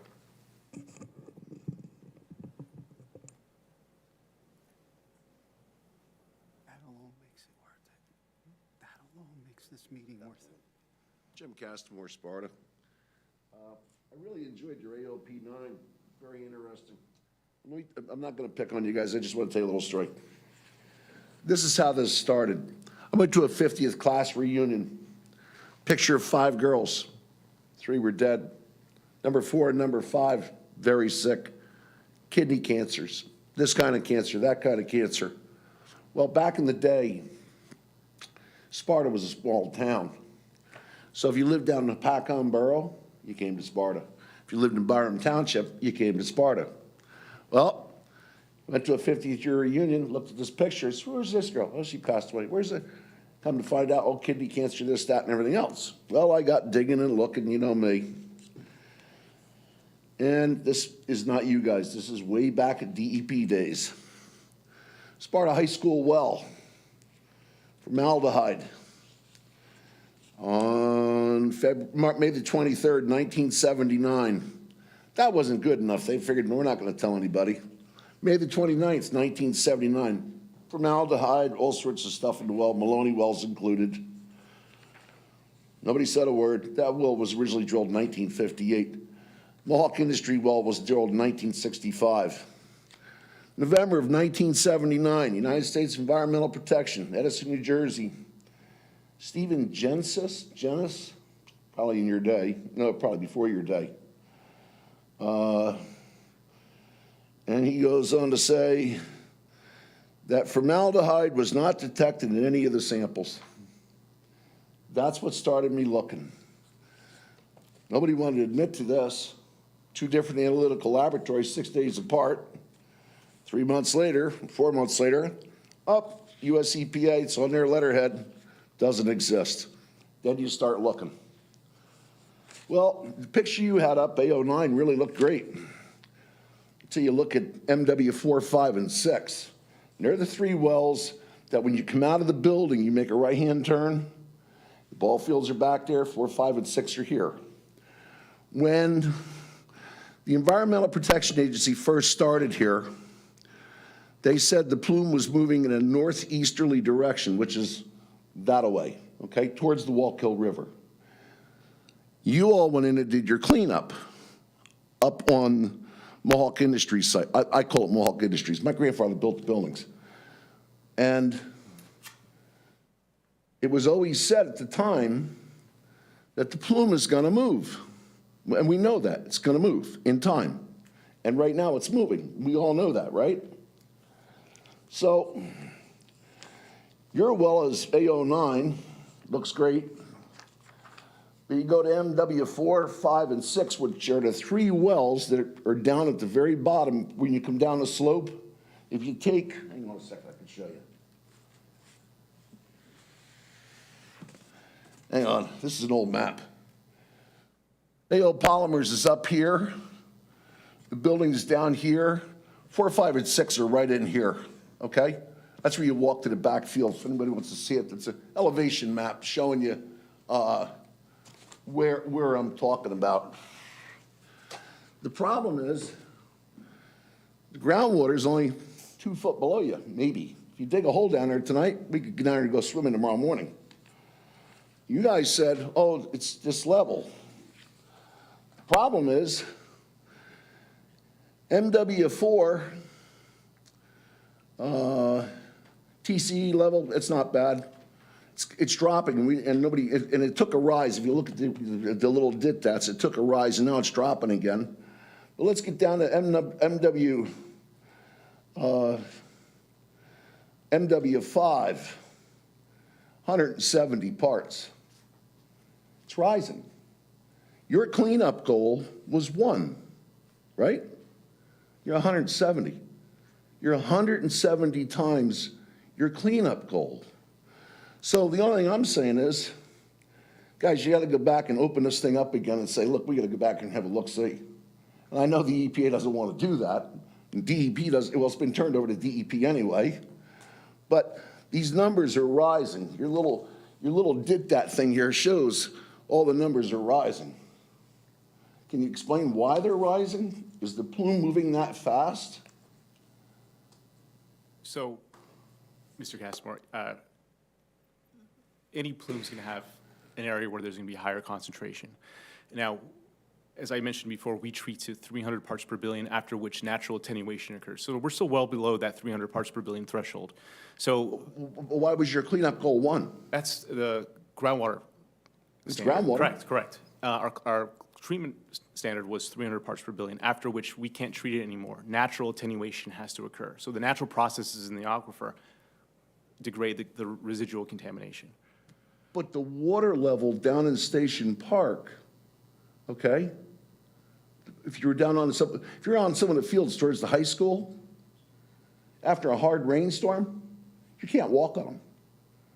They're floating in water. They don't drain. It's there. If you're up by the garage, where the men are working every day, 5 days a week, they inhabit that building. It's not a storage building like somebody says it is. It's not. There's men that sleep in that building during snowstorms. They're in that building 5 days a week. There, if you dug down, oh, hell, about that far, you're in water. I mean, your well test data, when they come, the Sanborn Company came out of Bedford, New Hampshire, they're showing depth to up at the top where Mohawk Industries building was, like 25 feet. When you get down into the park, there's some down there less than 2 feet. So it's, you know, water finds its own level, if you will. And it does, we all know that. So that's why it's above the ground here and it's below, you know, it's up there, but it's not really up there, it's over there. And these numbers are just, you know, maybe I'm wrong. I've been looking at this for 5 years. Something's not right. And we know the plume is moving. And the only reason we know the plume is moving, Mohawk Industries is over there, Park Building's over there, and the plume's almost to the building. You said it was all clean over here. Well, how's this plume moving along? I'm not picking on, I'm just trying to, you know, make a point that you guys need to come up and do more testing. And I think you would agree when we say, yeah, we got to come up here and have a look-see. We're going to continue to test until we reach the groundwater standards. Well, but the problem is there's kids down there walking on it. Water level is that far below the surface. You know, I'm going on 74 years old. I've lived in this town all my life. I've lived my life. And I've had a lot of good times in this town. but I don't want to see some kid down there playing in the field getting sick. That's the only reason I kept looking at this. So, okay, well, thank you all. And Christine and Josh, thanks for your time and everybody, but thanks for your help. I really appreciate it. And didn't have to arrest me tonight or anything. Thank you, Jim. My dad was a police officer here in town for 35 years. So I never got arrested. I'm lucky. Jim, thank you Thank you for all of the work that you did in bringing all of this forward. Thank you to the residents that shared also reports that we had never seen, that never came to light because they only went there. Thank you to you guys for coming here and trying to help us make sense of all of this.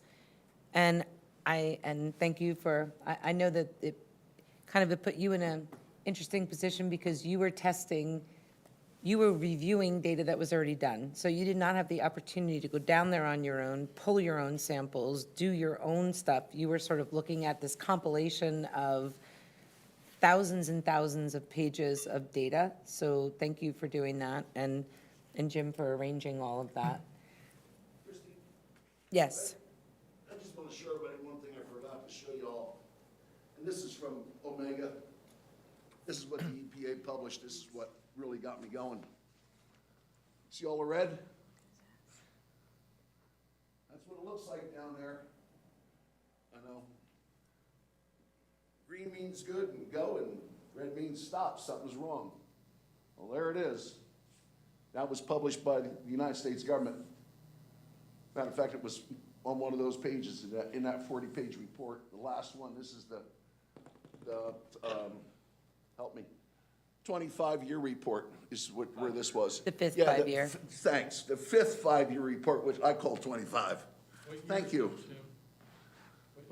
Just a question, though. Is that accurate that the, to paraphrase, red means stop, green means go, meaning there's certain areas in here that are above your goal, correct? Your goal was 1 parts per billion. And Correct. some wells have that. So I guess I go back to that question is, if you have a monitoring well where the level is above the goal level, above the level of 1 parts per billion, how can you make the conclusion that the EPA does that the area is safe for human exposure and for unrestricted use? That's what I think people are struggling with, because they see these kind of certain areas that may be above a threshold, and then you extrapolate from that, well, if this one little area here is unsafe, how come the whole entire area is unsafe? Could you explain that? Well, there's no exposure route. Right, yeah. Yeah. EPA looks at the exposure route when we look at groundwater contaminants. We primarily look at the drinking water exposure route. If someone were to drink water in this area of the plume, and if they were to drink the water for an extended period of time, over a lifetime, they would have an unacceptable risk in that risk range that I told you about before, between 100 parts per billion and 1 part per billion. That's our unacceptable level of risk for drinking the water, becoming directly exposed to it. For concentrations greater than 100 parts per billion, that's our unacceptable risk. And we take an action to protect people's health, either by directly treating it or putting institutional controls in place that prevent people from becoming exposed to it by drinking the water. So that's how we protect against these levels that you have today that are greater than the ultimate cleanup goal and exceeding our acceptable risk range. Well, where the exposure can come through a route other than drinking. So I think Mr. Castlemore referred to children playing, for example. So if you look at MW4, 5, and 6, which is above for TCE, it's in the 200 parts per billion, it's trending upwards. Why is it that you can have that level being above 1 and it's still safe for children to play 200 feet, 300 feet away from an area that obviously exceeds the acceptable level? Well, in the area of MW 5 and 6, 4, 5, and 6, you have a level of the water table that's well below the surface of the ground. That exposure to that groundwater is not likely by children walking on the ground. the areas, as you move down gradient in the plume, the concentrations decrease. The concentrations of the volatile chemicals decrease as you approach the Wallkill River.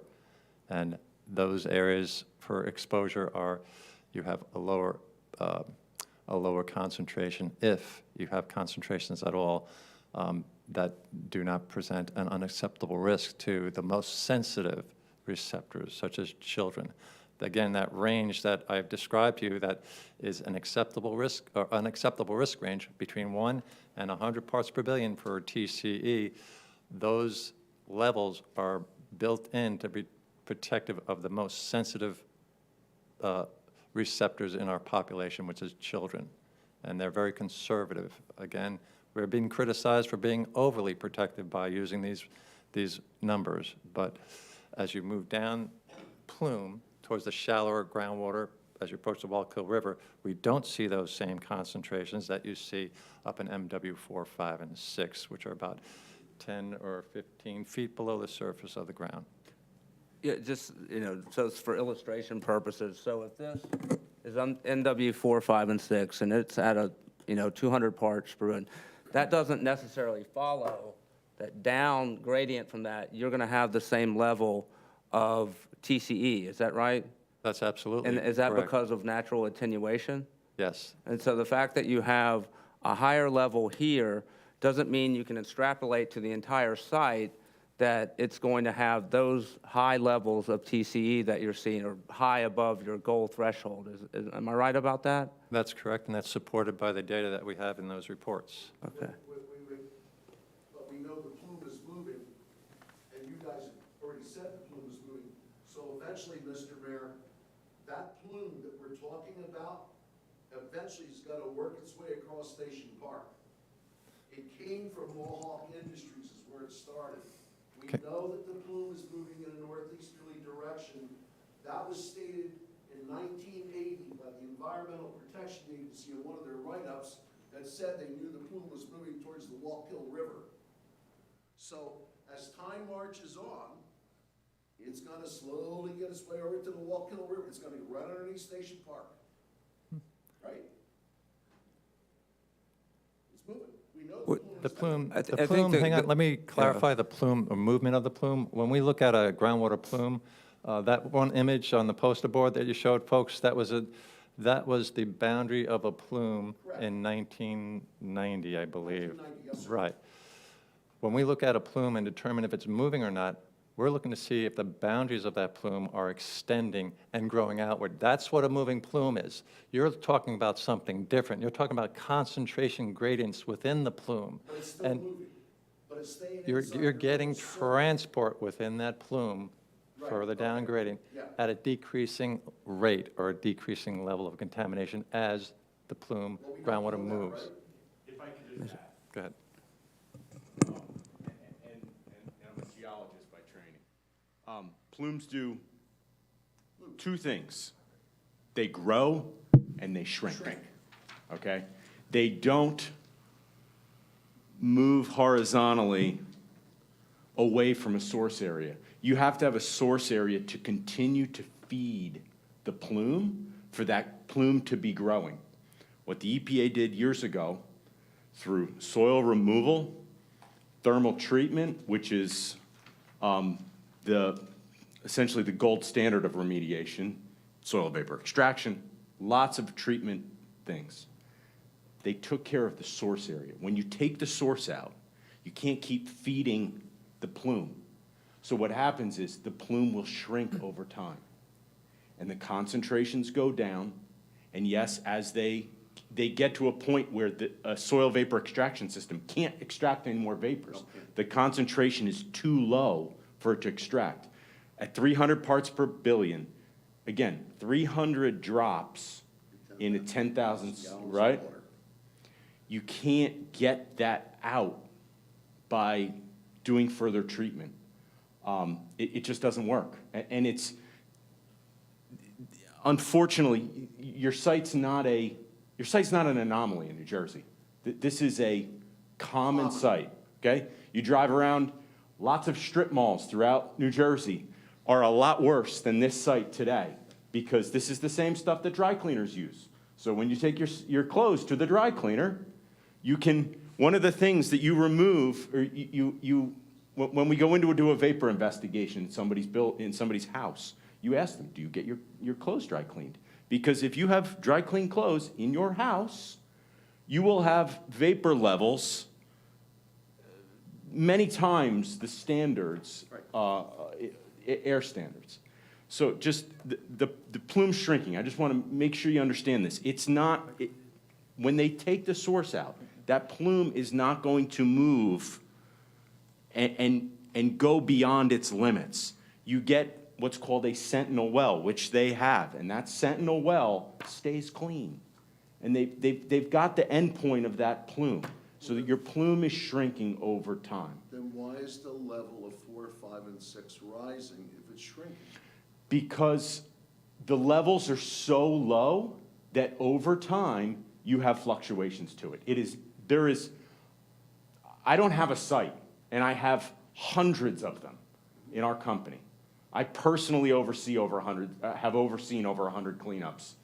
Many of them, we've gotten to case closure with classification exception areas where monitoring goes on for a long time, because, again, you can't treat it to one. It has to happen over time. So what happens is you get some spikes, and you still are in the monitoring phase, though you have those spikes. If those spikes go up in the thousands, yeah, they probably got to go look and see if there's a source they missed somewhere. Spikes at this level, I hope you have levels in the low hundreds, right? If you don't work with this stuff every day, you think to yourself, how can it go from 10 to 100? That's a big change, right? That's what I'm thinking. But it's 10, think of 10 drops in a 10,000 gallon swimming pool to 100, right? It's very common. They talked about the exposure pathways. There's only 2 exposure pathways to be concerned about here. Drinking the water, which has been solved, right, with connection to the municipal supply, and vapors. And they're going to continue to look at that vapor issue in the building, monitor the groundwater near it. And there's times that you look at it for a while, and maybe that, they get a couple spikes of a 37 near that well.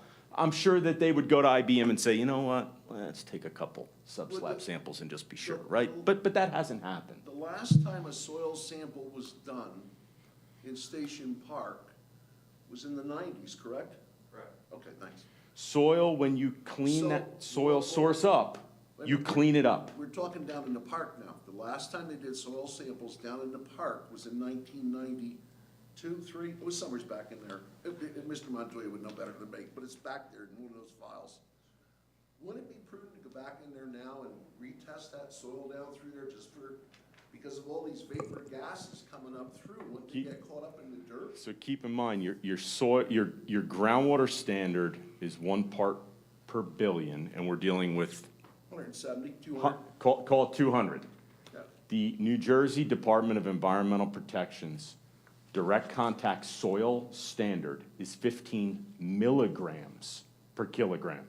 That's 15,000 parts per billion. That's the soil standard. Okay. So the groundwater is not going to contaminate the soil at these kind of levels. Yeah. All right. Yeah. Thank you. You got it. Thank you. Any other member of the public wanting to ask a question? Jenny Derrick's Tap into Sparta. Mr. Hanson pretty much just answered my question, but I guess bluntly wanted to ask, is it safe to play at Station Park? Well, let me try. Safe is a word we don't normally use. Safe means different things to different people. Okay. An older gentleman smoking a cigar his whole life will consider something safe that a mother of 3 would never consider safe. So we don't use that term. What we do have are levels of acceptable or unacceptable risk. from an exposure standpoint that Peter just mentioned, we don't have that exposure to folks who use Station Park at unacceptable levels. The data just supports that. So I can say that we have levels of acceptable risk for people who use this Station Park. I can't say it's safe. It means totally different things to different people. Do we expect at these levels to find high levels of cancer or increased levels of cancer for people, for especially children who play there or people who work in that maintenance building? Not at these levels, Not at or these not at levels. these So you don't exposure routes that don't exist. Okay, thank you. Josh, you had mentioned that there were huge numbers of cancers. Can you expound about that? Because that's pretty scary, and I just wanted to clarify where you get that information and. I didn't say huge, but. A large Some number, of the cases I was talking about were the ones that Jim had mentioned, and then there were some that you said that you knew of that were in the local area there. So it's anecdotal from Mr. Castamore. It's and not then- anecdotal at all, actually. They were drinking the water that It's was not contaminated. Okay, I'm Anecdotal not whatsoever. looking for a fight. It's pretty scary what you said, so. It's not anecdotal at all. And I don't But I think mean, you there's came- no state report that says we have a cancer cluster here or something like We don't that. have a state report at, I mean, I'm sure somebody could look at one, and we never said it was directly tied to this. Okay. But what has been talked about several times here tonight is an alarming number. And and again, we're not saying it's right now. What we're saying is over time, because, and they will agree, I'm sure, because you did before, when this whole thing started, the wells that were feeding the residents I'm at not looking Station for a Park. fight. I just wanted I'm a trying to little- explain how we got yeah. here and what we were talking about, because I really want to make sure that this is not taken out of context. Which is why I'm asking the question. Right, which is why I want to answer it. So the wells were found to be contaminated, that not only fed the residents on Station Park, but also that were over by the high school. And so both, one, it started with the Station Road, is my understanding, correct me if I'm wrong, but the mitigation was done, potable water was brought in for those residents because it was so bad. Right. Then they ended up getting a grant, I believe. They secured a grant for $500,000, something like that, dollars, to be able to run the pipes down and connect them to the city water. And then subsequently, I believe 3 to 4 years after that, or 3 years after that, I believe that the pipe was then dug and run to the high school. They were taken off that well as well because it was coming from the same source and the water was contaminated. So what we were talking about and what different ones of us had mentioned was, yes, there were some numbers of people that we know that live in close proximity there. And Mr. Castamore brought up about the people that he had gone to school with. So that was the reference to it being alarming. There were people that lived very close to Station Park, 3 of which that I know of were ill. Now, does that mean it was from Station Park? No, I'm not saying that, and I'm not drawing that conclusion.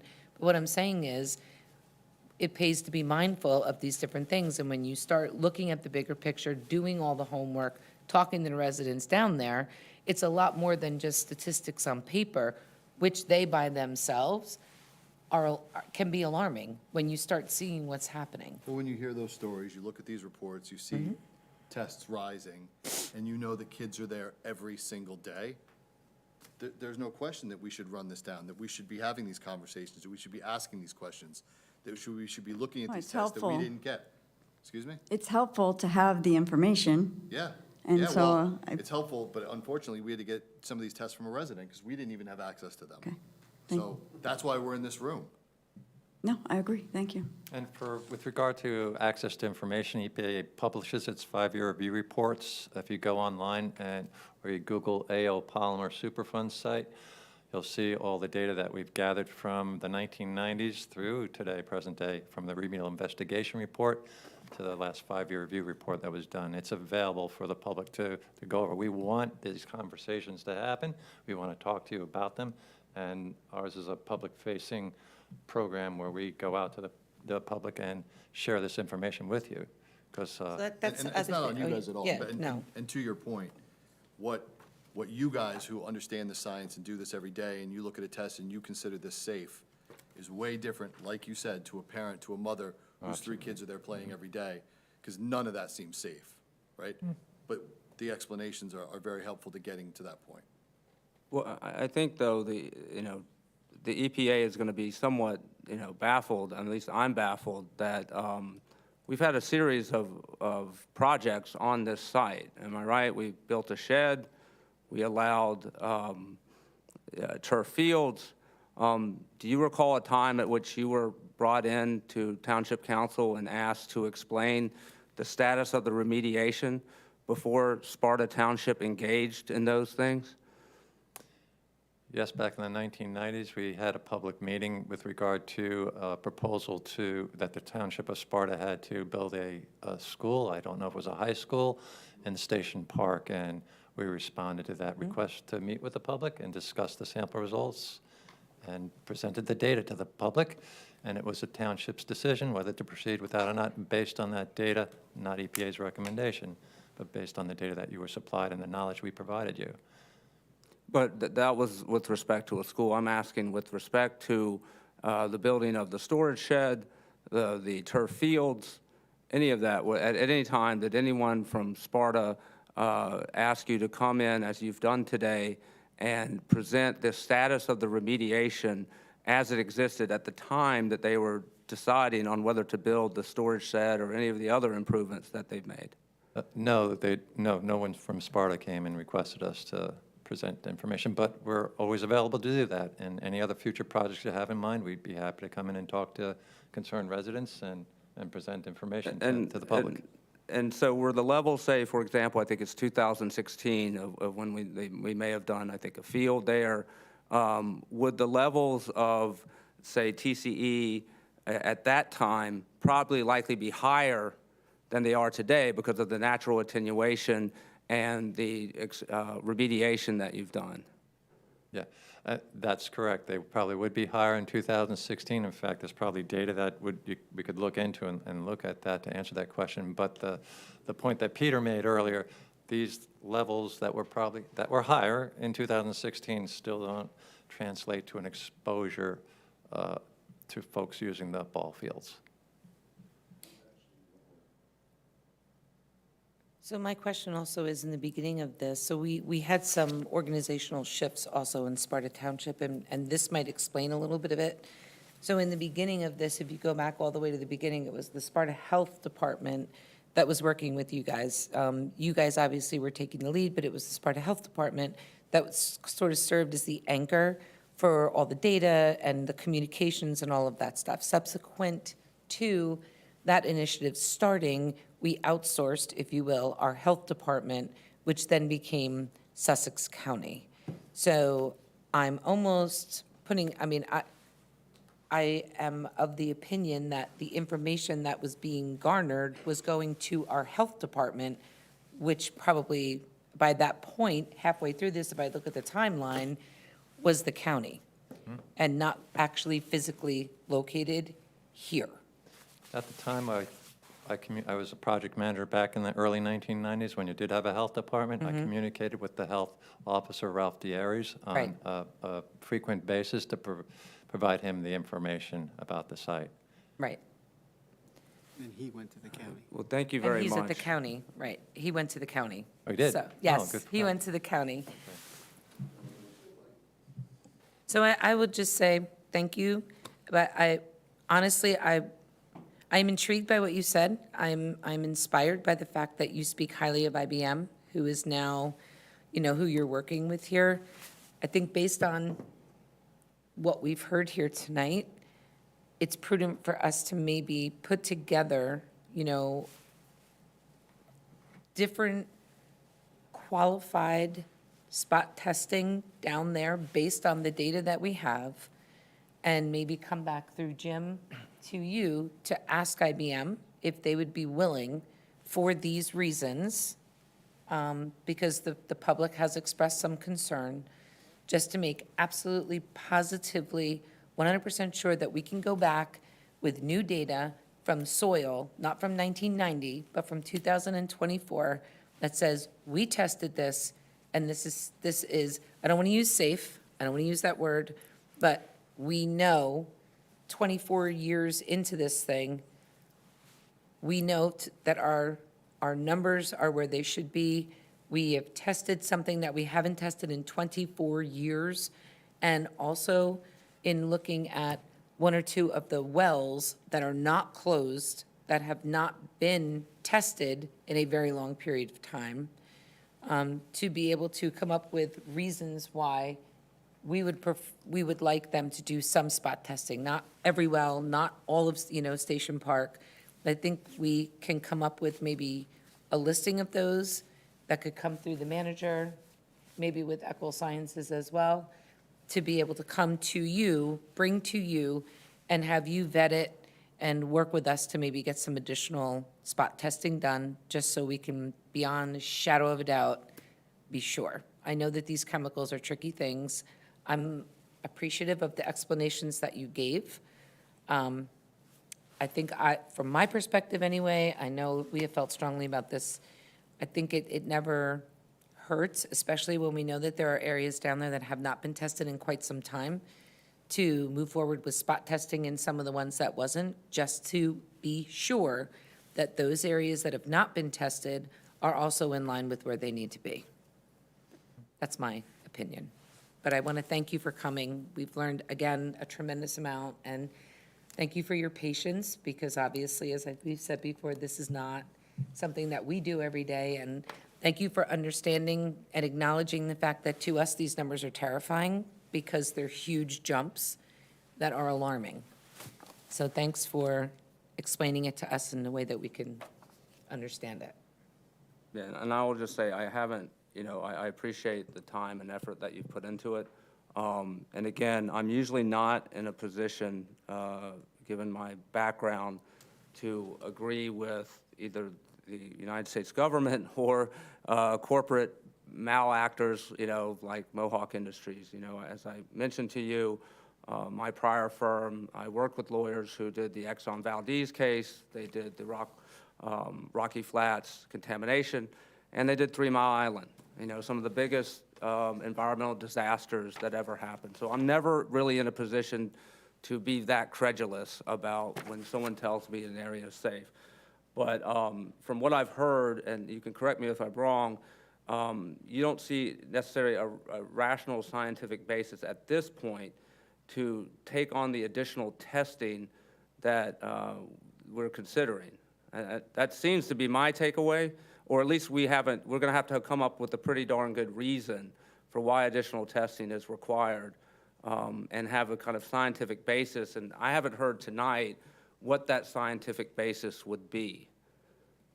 Well, that's because we're not scientists, but if we work They are, together with and I think, are you advocating tonight that you think the science, based on the testing that and the results that you have, that additional testing, soil samples, vapor intrusion testing, is necessitated by the results that you're seeing? No, I don't. Based on the data that we have and what it explains, as we go through this site with all the monitoring, the data that we collect, we are looking at those situations that you're describing here. What should we test that we didn't test before? And that's basically focused on the groundwater, because as Peter said before, these levels, residual levels in groundwater concentrations, do not translate to a soil concern. It's just the science. It just doesn't work that way. These concentrations are so low, you will not get a concentration build up in soils with these types of contaminants at levels that are a concern. It's just the concentrations are too low. So the answer is no. Thank you. All right, we've been going almost 2 hours just on this topic alone. I appreciate all the time and effort. I know that you traveled from New York to be here tonight. You've really done a real service to our community, and thank you. Thank you, Mr. Hanson, for coming. Appreciate all the work that you've done. We're going to take a 5-minute break and then reconvene with the regular parts of the meeting. You're welcome to stay. I'm sure it will be very fascinating to you, but you probably want to get back to New York. And again, Ms. Hanson, thanks again. Thank you.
AO Polymer, we were able to get the manager's report done prior to that, the minutes approved. We're now at the public comment period that's listed for items that are not on the agenda. So if you see the item on the agenda, that's not what you can talk about at this moment. This is for items that are not on the agenda. So again, please state your name for the record, and then also please be mindful of our 5-minute limit. Hi, Celeste Luciano. Excuse me. Hi, Celeste Luciano, 9 Oakwood Trail. I'm actually here tonight as a member of the Planning Board and the Master Plan Subcommittee. Given that Deputy Mayor Blumetti is not here tonight for an update, I wanted to mention that the Master Plan Subcommittee has launched its Community Engagement Hub. The URL for that website is www.spartamasterplan.com. We hope that everyone from the community will familiarize themselves with the website and stay tuned for a survey that's going to come out for community engagement on October 1st. That's the intended launch date. Thank you. Will that survey be made on the website? Yes, So, that and survey will be made public on the website. And so if people want to fill it out, they can fill it out via the website. They don't have to print it out and then deliver it to them. Correct. It Okay. will be an online survey. Absolutely. Got you. Thank you. Thank you. Yes, Celeste, I want to say also, please extend our thanks to the members of the subcommittee. I was out looking around on the hub the other day, and one of the things I think is so great is that in addition to a lot of information, I think people often think of the master plan as like one document that just kind of like lays it all out there. They don't realize everything that goes into it, all the different updates that have been made to it over the years, and all the different reviews that have happened to it over the years. And I thought it was a very comprehensive website that really contained a lot. So for residents, I encourage you to go out there, check out what the master plan actually is, take a look at the updates that have been made to it through the years, and also the reviews that have been done. So I think you guys are doing great. I can't wait to see the survey. I'm excited about that. Yeah, So- the survey is actually, it's going to be a high-level survey, nothing too in the weeds, but we really need that community engagement, because without this data, without this input, we can't put together our goals and objectives for the new document. I think a lot of people don't understand that this literally takes a village. We need as much input as we can possibly get from the community in order to be able to have a document that is all-encompassing, that pulls all those moving parts together. And you're very correct. There's been a lot of work that's gone into it. The subcommittee has been working pretty vigilantly. Our professionals have been working pretty vigilantly. We're actually moving at a pretty good pace so far. We've been sticking to the schedule that, reasonably so, that was put out, and we're hoping to maintain that momentum at the very least through the end of the year. So yeah, please stay tuned, and like I said, our launch date is anticipated to be October 1st for the survey. Thank you. No, thank you. Any other member of the public wishing to be heard about an item that's not on the agenda tonight? Okay. Seeing no one, we'll move on to expenditures. Councilman Chiarella, would you please read the expenditures for September 24th, 2024? Yes, thank you. I will make a motion to approve the expenditures for the most recent period in the amount of $6,377,111.66. May I have a second, please? Second. All those in favor say aye. Aye. Aye. The expenditures for September 24th, 2024 have been approved. We're now at the introduction stage of an ordinance. Madam Clerk, could you please read the title of ordinance 2414? I'm sorry, we're introducing ordinance 2415, right? Yeah. An ordinance by the Township Mayor and Council amending the Township of Sparta Code of Ordinances to repeal Chapter 28, Flood Damage Prevention, to adopt a new Chapter 28, Flood Damage Prevention, to adopt flood hazard maps, to designate a floor plane administrator, and providing for severability and an effective date. Okay, may I have a motion to introduce ordinance 2414? I move that we introduce ordinance 2415 as read. May I have a second, please? I will second it. Before we go to roll call vote, just a question about the genesis of this ordinance. Could someone explain what the basis of having this ordinance is? Are there new statutory guidelines with respect to this? Yes. I mean, what we're really looking at is a combination of FEMA working with the New Jersey State Legislature and the statutory changes that have come out of that collaboration between the federal and state government and the guidelines that they are requiring of municipalities. Thank you. And Mayor, if I may interject on this, because it was initiated by the DEP to update these ordinances, as Tom said, and these are mandated now, and that if the township didn't adopt this ordinance, we would possibly not be eligible for FEMA funding, because the ordinances are also based on the National Flood Insurance Program regulations, as I understand.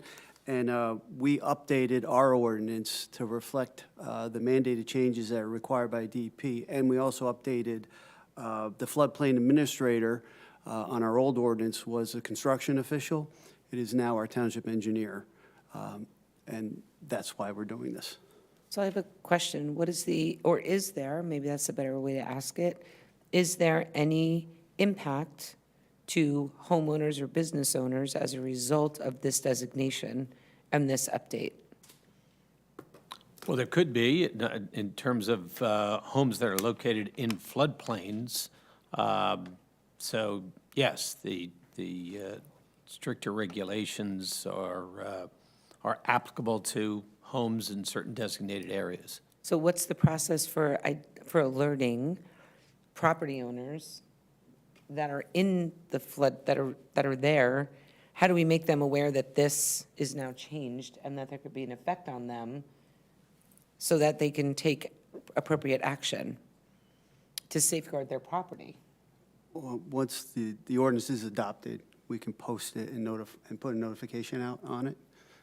But I almost Yeah, I think we think should what you're be- going to find are the regulations are really applicable to improvements or construction moving forward, as opposed to any retroactivity. Okay, It okay. would be on, for example, though, if they come in with seeking a permit to do certain work, it could be impacted by the tightened standards within this new ordinance.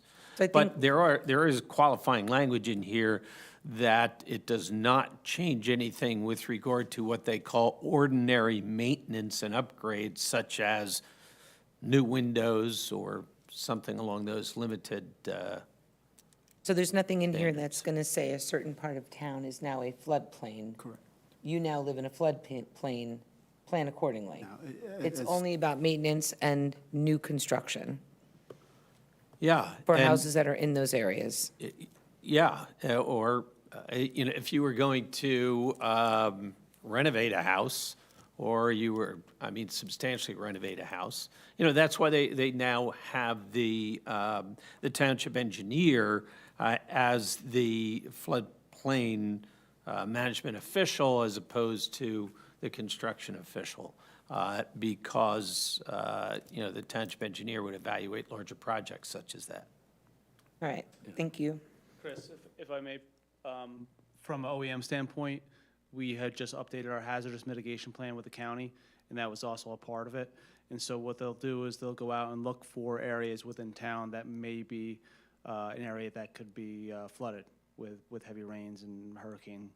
So that stuff needs to be addressed if there is an issue, and then we report to the county on what we're going to do to mitigate that. Okay, thank you.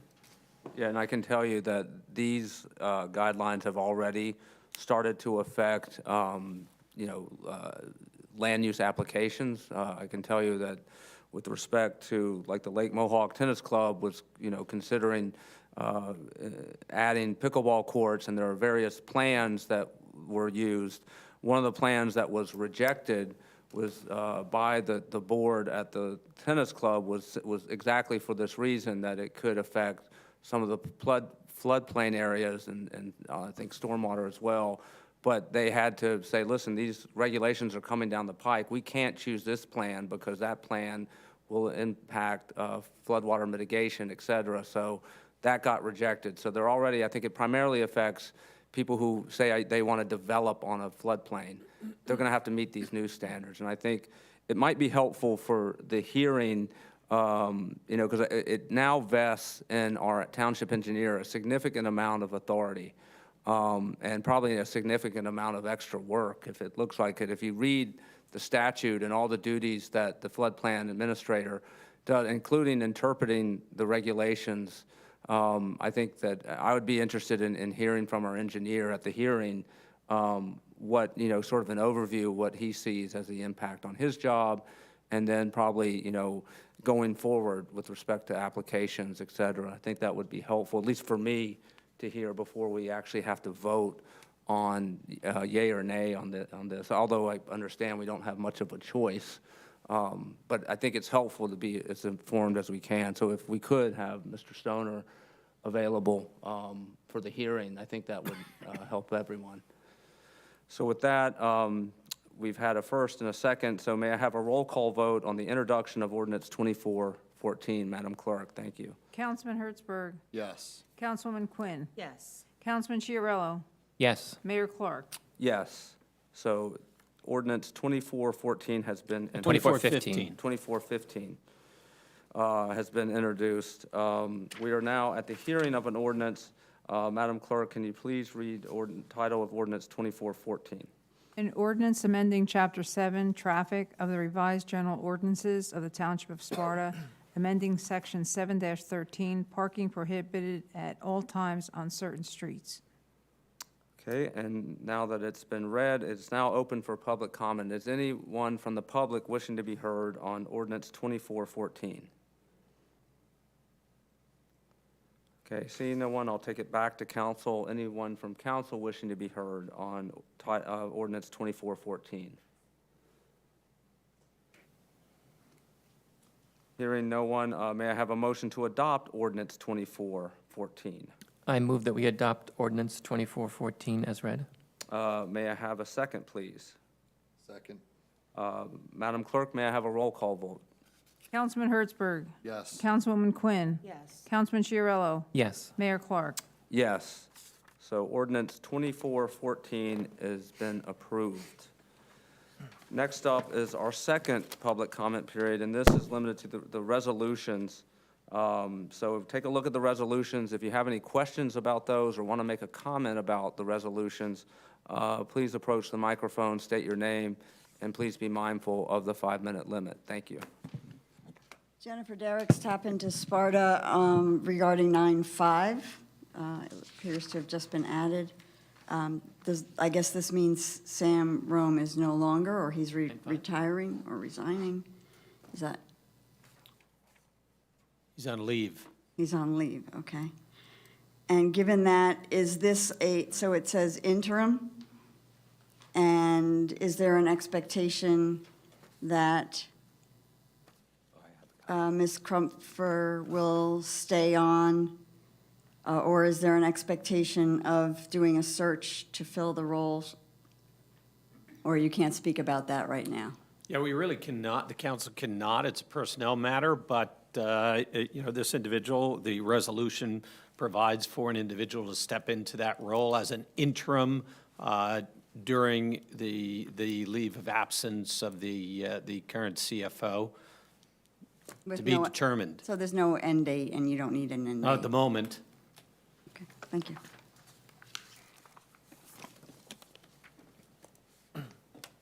Any other member of the public wishing to be heard on the resolutions? Okay, with that, seeing no one, I will make a motion to approve resolutions 9.1 through 9.5. So moved. May I have a second, please? Second. All those in favor say aye. Aye.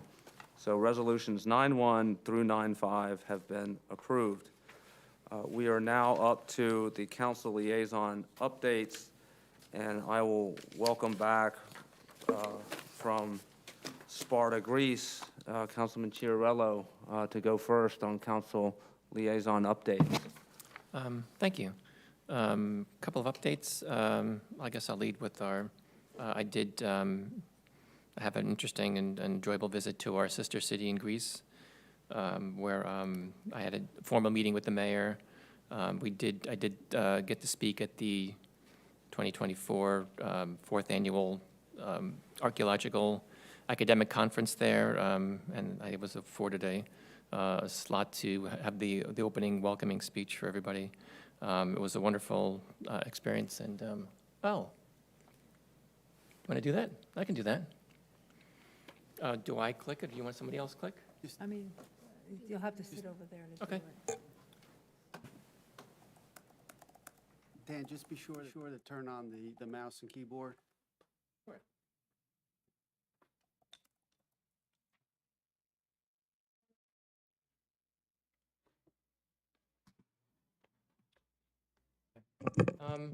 So I did prepare a very brief presentation about about my experience there, and I thought that was helpful for posterity because it was a formal visit.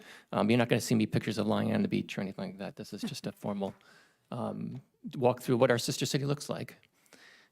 So why did we even do this? In 1969, we declared ourselves to be sister cities with our friends in Sparta and Laconia.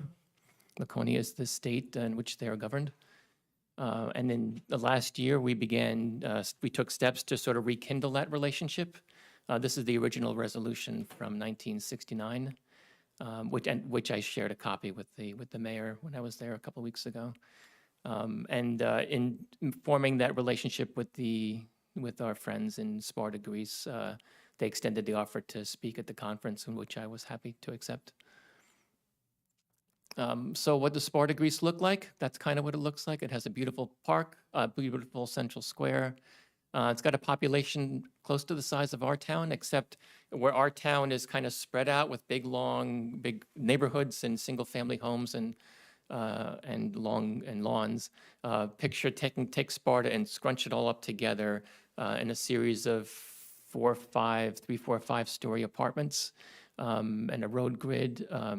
So it looks very different than our town.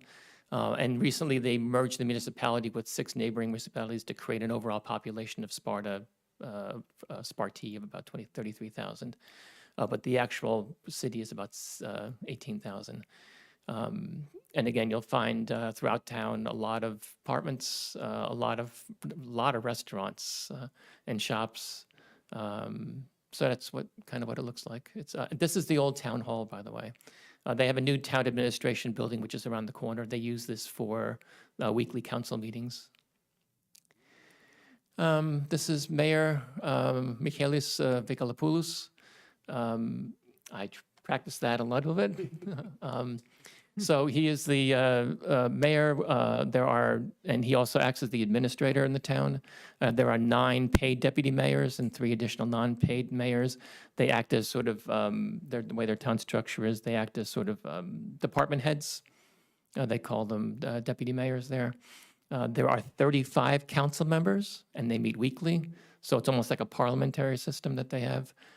So 1 mayor, 9 or 12 deputy mayors, and 35 council members. The local police force consists of 3 people. Now, that might be deceiving because the state, the government, the federal government runs the police there. So most of the police officers there are federal officers. Their local Sparta police officers are primarily traffic, parking and whatnot. They are getting 3 more to move it to 6, but otherwise, they have a very small police force. So what do people do in Sparta? Tourism is one of the primary economic drivers. I did ask the mayor, what's the one thing that keeps you up at night? And the mayor, then the first thing that the mayor responded with is that we have a very rich history, of course, but the archaeological sites aren't as developed as they should be to take advantage of that. So that's something that they're trying to work on. What else do people do? They have a very big olive and orange industry, and there are olive trees everywhere. And the olive tree is a very beloved symbol, and they've adopted that as their symbol of the town. I'm wearing their lapel pin with the olive symbol on it that they gave me. It's also a university town. There are 3 universities in Sparta. And they do have several ancient sites. The old ancient Greek sites are not very well developed. This is one. This is the Temple of Apollo's mother. What was Apollo's mother? I can't remember Apollo's mother. It's in the back there, but a lot of the stuff is not very well excavated or presented. One of the things they need to take advantage of. There is a Roman agora that is in better presentable shape. That has become their main archaeological attraction.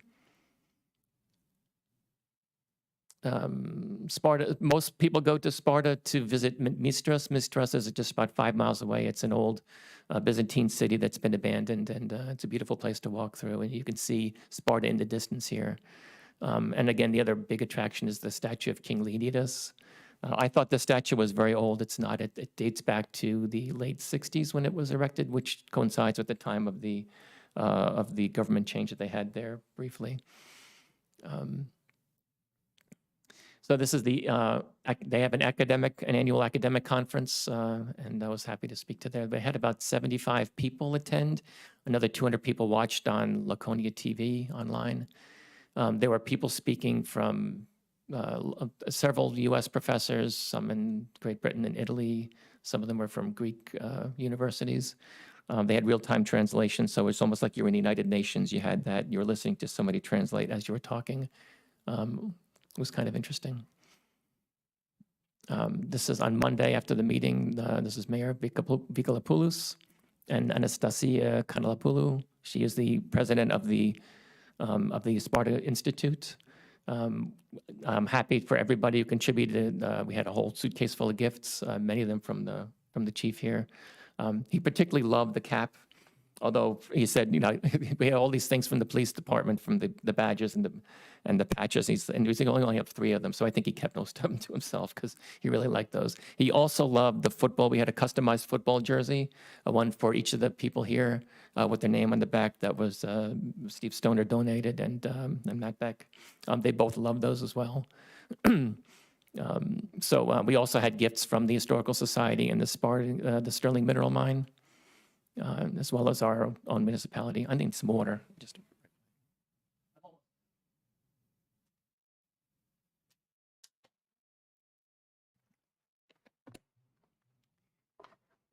All right, where's the mouse? All right, so there's, one of the things that was of great interest is the 2026 conference they want to held in Sparta, New Jersey. It was funny, there was somebody remarked that most of the people after the conference were already asking about the conference in America, forgetting that there's a 2025 conference coming up, and I think that's going to be in Rome. But because the Roman University Sapienza is a major sponsor of this. We're still looking at the conference theme. We're trying to make this a really nice event for everybody. The Institute really wants all the towns around the world named Sparta to come together. Here, there are 25-ish towns in the United States that are named after Sparta. There's 2 or 3 in Central America. There's 1 in Turkey. We're going to try to reach out to all of them, see if we can get people to attend. One of the things that so we're trying to come up with a theme. Although everybody associates Sparta with King Leonidas because of the movie, and that's certainly a nice figure there. They seem to be more attuned to what they call the lawgivers, Lycurgus, as their main historical figure. I won't go into too much detail, but a lot of very progressive ideas were adopted in Sparta, 400 or so BC, and a lot of the laws from Lycurgus did impact future democracies after 400 BC. And so this is the last slide, so I hope it's not boring. So with the sister city relationship, first and foremost, we're going to plan our 2026 event, but I think there's also a lot of other relationships and other opportunities we can take advantage of as sister cities. There are businesses there that maybe we can have some cross relationships with businesses. Again, they have a very big olive population of olive cultivation there. There are educational, again, there's 3 universities there. Student exchanges might be interesting. They also, again, they have a big need for people working on their archaeological sites. If there might be opportunities there. Let's course, tourism. These are things that I hope to explore in our sister city committee over the next couple of months. And thanks for letting me show you that. Thank you, Dan. I appreciate it, and I can't help but think about the famous philosopher Henry Rollins of the band Black Flag that said the best way to learn about your country is to leave it. And so by leaving Sparta, I think you're going to bring a lot of knowledge back to Sparta, New Jersey. And I think the last slide that you saw about certain opportunities that people in Sparta could probably avail themselves of, and also that so I appreciate the collaboration that you've done and the significant amount of work. It's really appreciated. Thank you. Thank you. We are named Sparta. I think our community takes a lot of pride in that, and I think it's time to explore that. And so that's what I hope to do over the next couple of months or years. I will offer a couple of other committee updates. There's an environmental commission meeting this Thursday,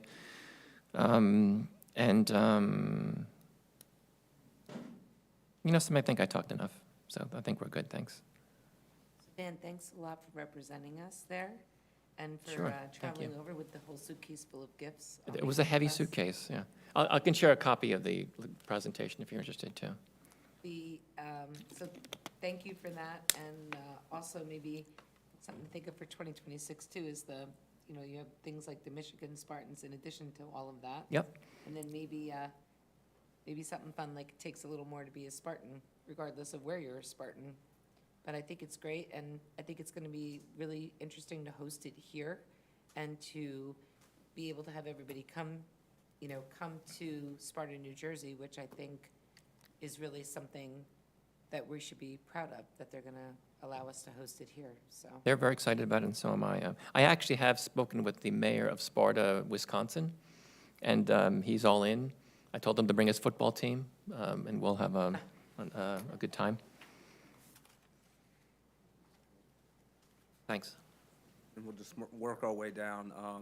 Council liaison updates.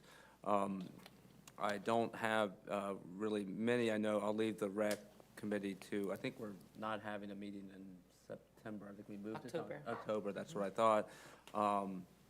And then I'm happy to report that Bruce Young is now back as manager at Lake Mohawk Country Club after, you know, a sick leave. And so I think now that he's back, we should probably get We together are. with them. We're working on coordinating a date. Okay, great, yeah, because I know we need to do that. With the Film Ready Committee, there are no updates beyond what I said last time, that our application is in, and that I expect a decision from the New Jersey Film Commission probably sometime in November. So we hope to join, you know, of the 12 towns in New Jersey that have been designated film ready, hopefully we will become number 13. And with that, I don't have any other updates.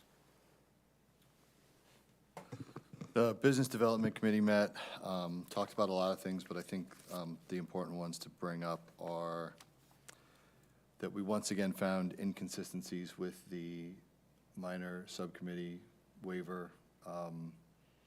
Found some things that are required that are not shown in there. So again, businesses are having to come, bring it to the township to be rejected, to have to come back and do it again. So the members of the planning board who sit on the committee have taken those notes back. The other thing that was recommended was that contact information for the Business Development Committee be put on that application, so when there are issues or problems, they have someone to come to, because businesses keep saying that they feel like they have no one to go to because they can't complain to the people about what they're doing, so they feel like they don't have anyone to go to. So we want to be the resource for people, for businesses to come and ask advice, especially when there are businesses who have gone through that process many times, represented there. And again, we, you know, at our Council Connect meeting, heard from businesses who were struggling to get through the processes and asking for help. So we keep hearing this over and over and over again, and we want to try and help these businesses because, again, the reputation of us being a very unfriendly business town is getting out there, and we want to try and be part of fixing that.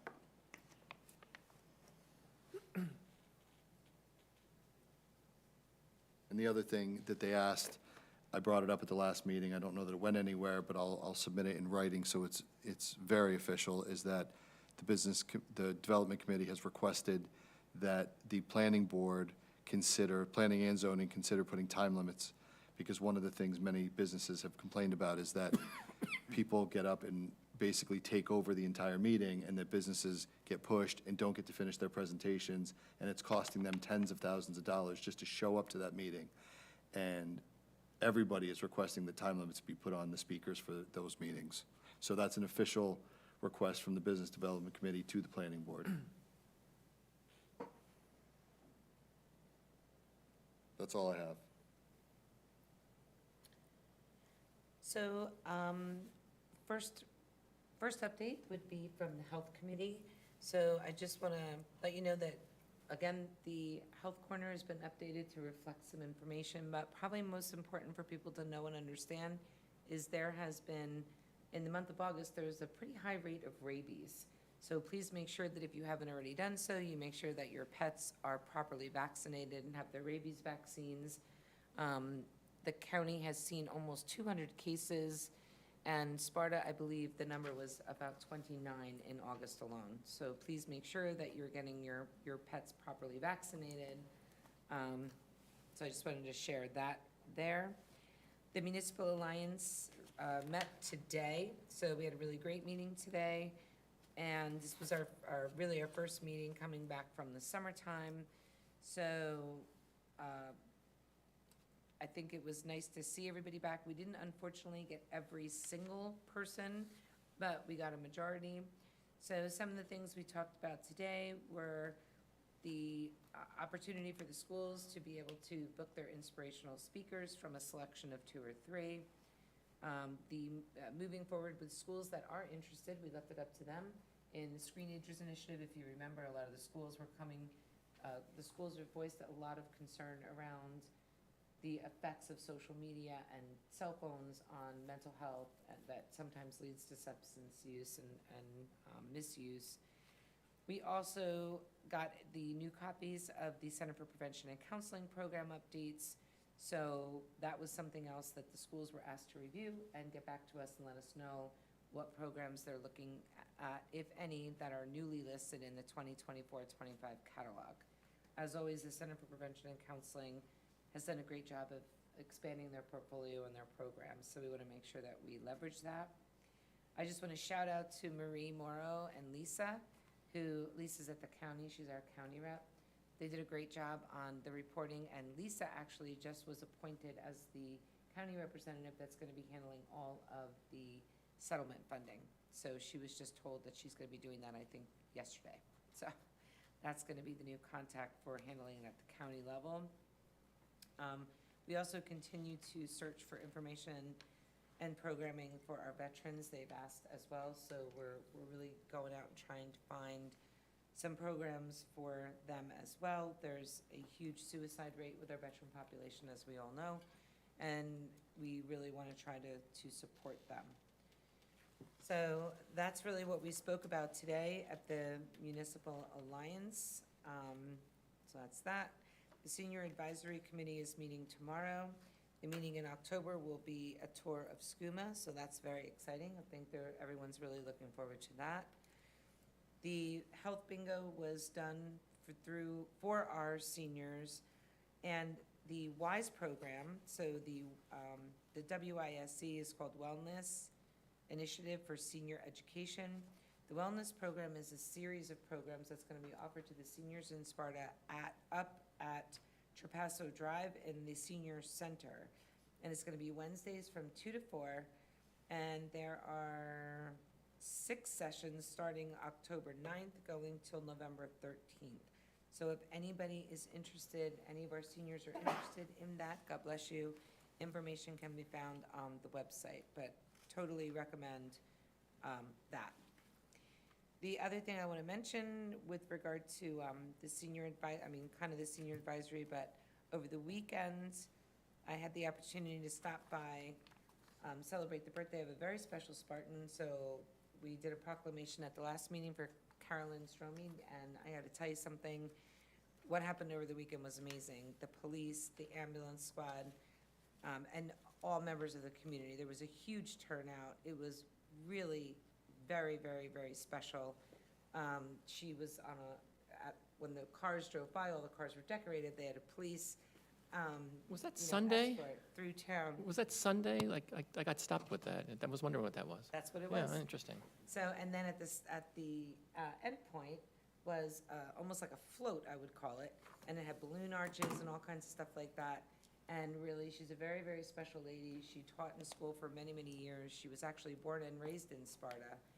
And the thing that was so nice was so many of her students came, and she said they really keep in touch with her through the years. So a very special birthday for a very special Spartan. And those are my liaison. One more. The League of Municipalities did release I've been telling everyone that the municipalities are going to be receiving questionnaires around shared services. These are sessions that we're going to be facilitating with the municipalities in 2025. The final version of the survey went to the county. We are awaiting county approval before it's going to be disseminated to all the municipalities in the county. That's it for me. Thank you, Councilwoman Quinn. And if you wouldn't mind, we could do unfinished new business, and we'll start with you and move down, unless you want us to start somewhere else. Okay. So one of the things I wanted to just bring forward for consideration is, I know we're doing a lot of historical markers in town, and I think it would be really interesting if we did one for Ungerman Field. So I've been trying to track down this urban legend, and apparently it seems to be that it is true. The football field down at Ungerman, that whole area down there, was apparently won at a card game. It's a pretty interesting story of how it was kind of a pond and then a swamp and then a meadow, and then apparently the deed was, from the way that I understand it, and I've heard it from multiple sources, I think we just need to verify it, but it appears that this may be true, and if it is, I think that's a pretty cool story. And then Mr. Ungerman apparently won it in the card game and then turned it into a field. And so I think the story is significant. It's one of those things that we should capture because it's a big part of the community. And it's a really cool story. So I think if we could vet that one more time, I've talked to many people who have lived here for a long time, and they all seem to think that is what, in fact, what happened. If we can validate that story, I think it's worth it to have a plaque put down there. You should to have asked share Jim it. Castamore while he was here. He knows everything. Jim Castamore told me. Oh, there you I go. asked him. Of course I asked Jim Castamore. He knows everything. Is he the one that lost it in the card game? No, he did not lose it in the card game. But we should talk to him because there's a whole story about the men that worked with Mr. Ungerman to actually fill it in and where they got the fill dirt from. It's a pretty cool story. So Jim, sorry to give you an action item, but I think this is something that is worth capturing anyway with maybe one of our historic plaques. Okay. The other thing is, we don't appear to have a fund balance policy in town for our surplus. So some kind of ordinance that actually provides guidelines around how much of the surplus we can use to balance the budget in any given year. And I did some research, and there are municipalities that do have this. So you are limited to what you can pull out of your surplus to fund your balance, and that protects what's in your surplus. So I want to bring it forward because I do think this is something that we should be learning more about and implementing to be able to protect and help us to better budget moving forward. So Jim, sorry, there's action item number 2. Sorry about that. Can you send that up to the federal government too? I will send it to the federal government. I'm not sure it's going to get there, but I will be happy. The other piece of new and unfinished business, we had a Council Connect session. Josh and I attended it. It was very well attended.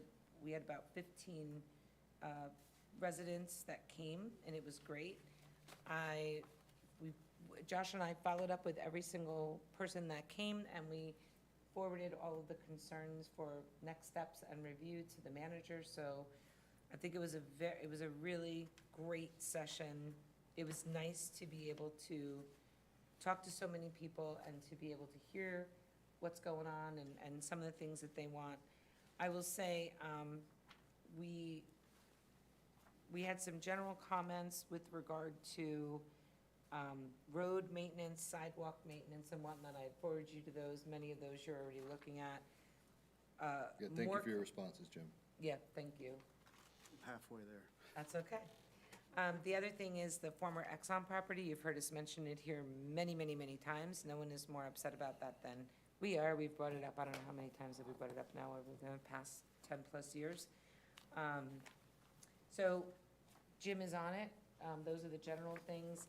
Other things that were brought up were residents from specific neighborhoods that had really that brought forward valid concerns around public safety, aesthetics, maintenance, update, and groundkeep. And the recommendation was made by us then to have a meeting with Jim to be able to really have them bring it to you firsthand rather than trying to get it secondhand through us.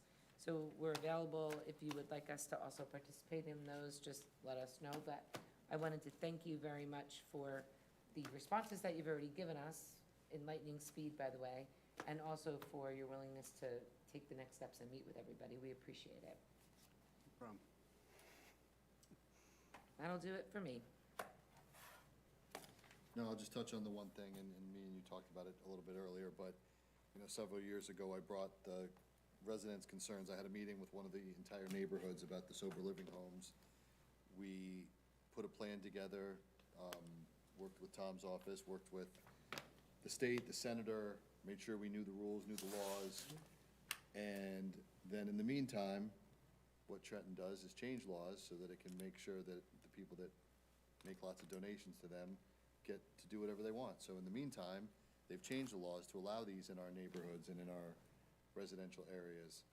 And so we're looking at that now, and we're going to ask some questions and see if we can still apply the old rules to the existing houses and violate them on zoning. But we'll see. I don't think it's fair to these neighborhoods that are dealing with these problems. I know the chief, I get lots of pictures of your officers there and the ambulances there, and there's a lot of concerns about public safety with the kids riding around and these vans coming and dropping people off, speeding through the neighborhoods. I mean, we heard it that night.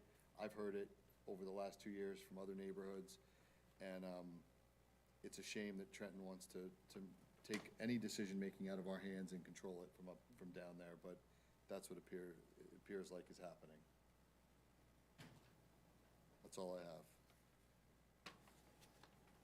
Okay, I'll go. I have quite a bit, but I'll try to get through it. First, just in order of business, I was contacted by the council for the zoning board, and just as a procedural matter, as people recall, last session, we appointed a new person to alternate 2, and as a result of that, the person who was an alternate 2 needs to get moved up to alternate 1. And so I would make a motion that Landon Tanieri be moved from alternate 2 to alternate 1, given that we've now replaced alternate 2 with a new member. So my motion is for Landon Tanieri to be moved from alt 2 placement to alt 1 on the zoning board. Actually, I don't believe that's a council appointment. I think that's a mayoral identification of the alternate 1 and 2.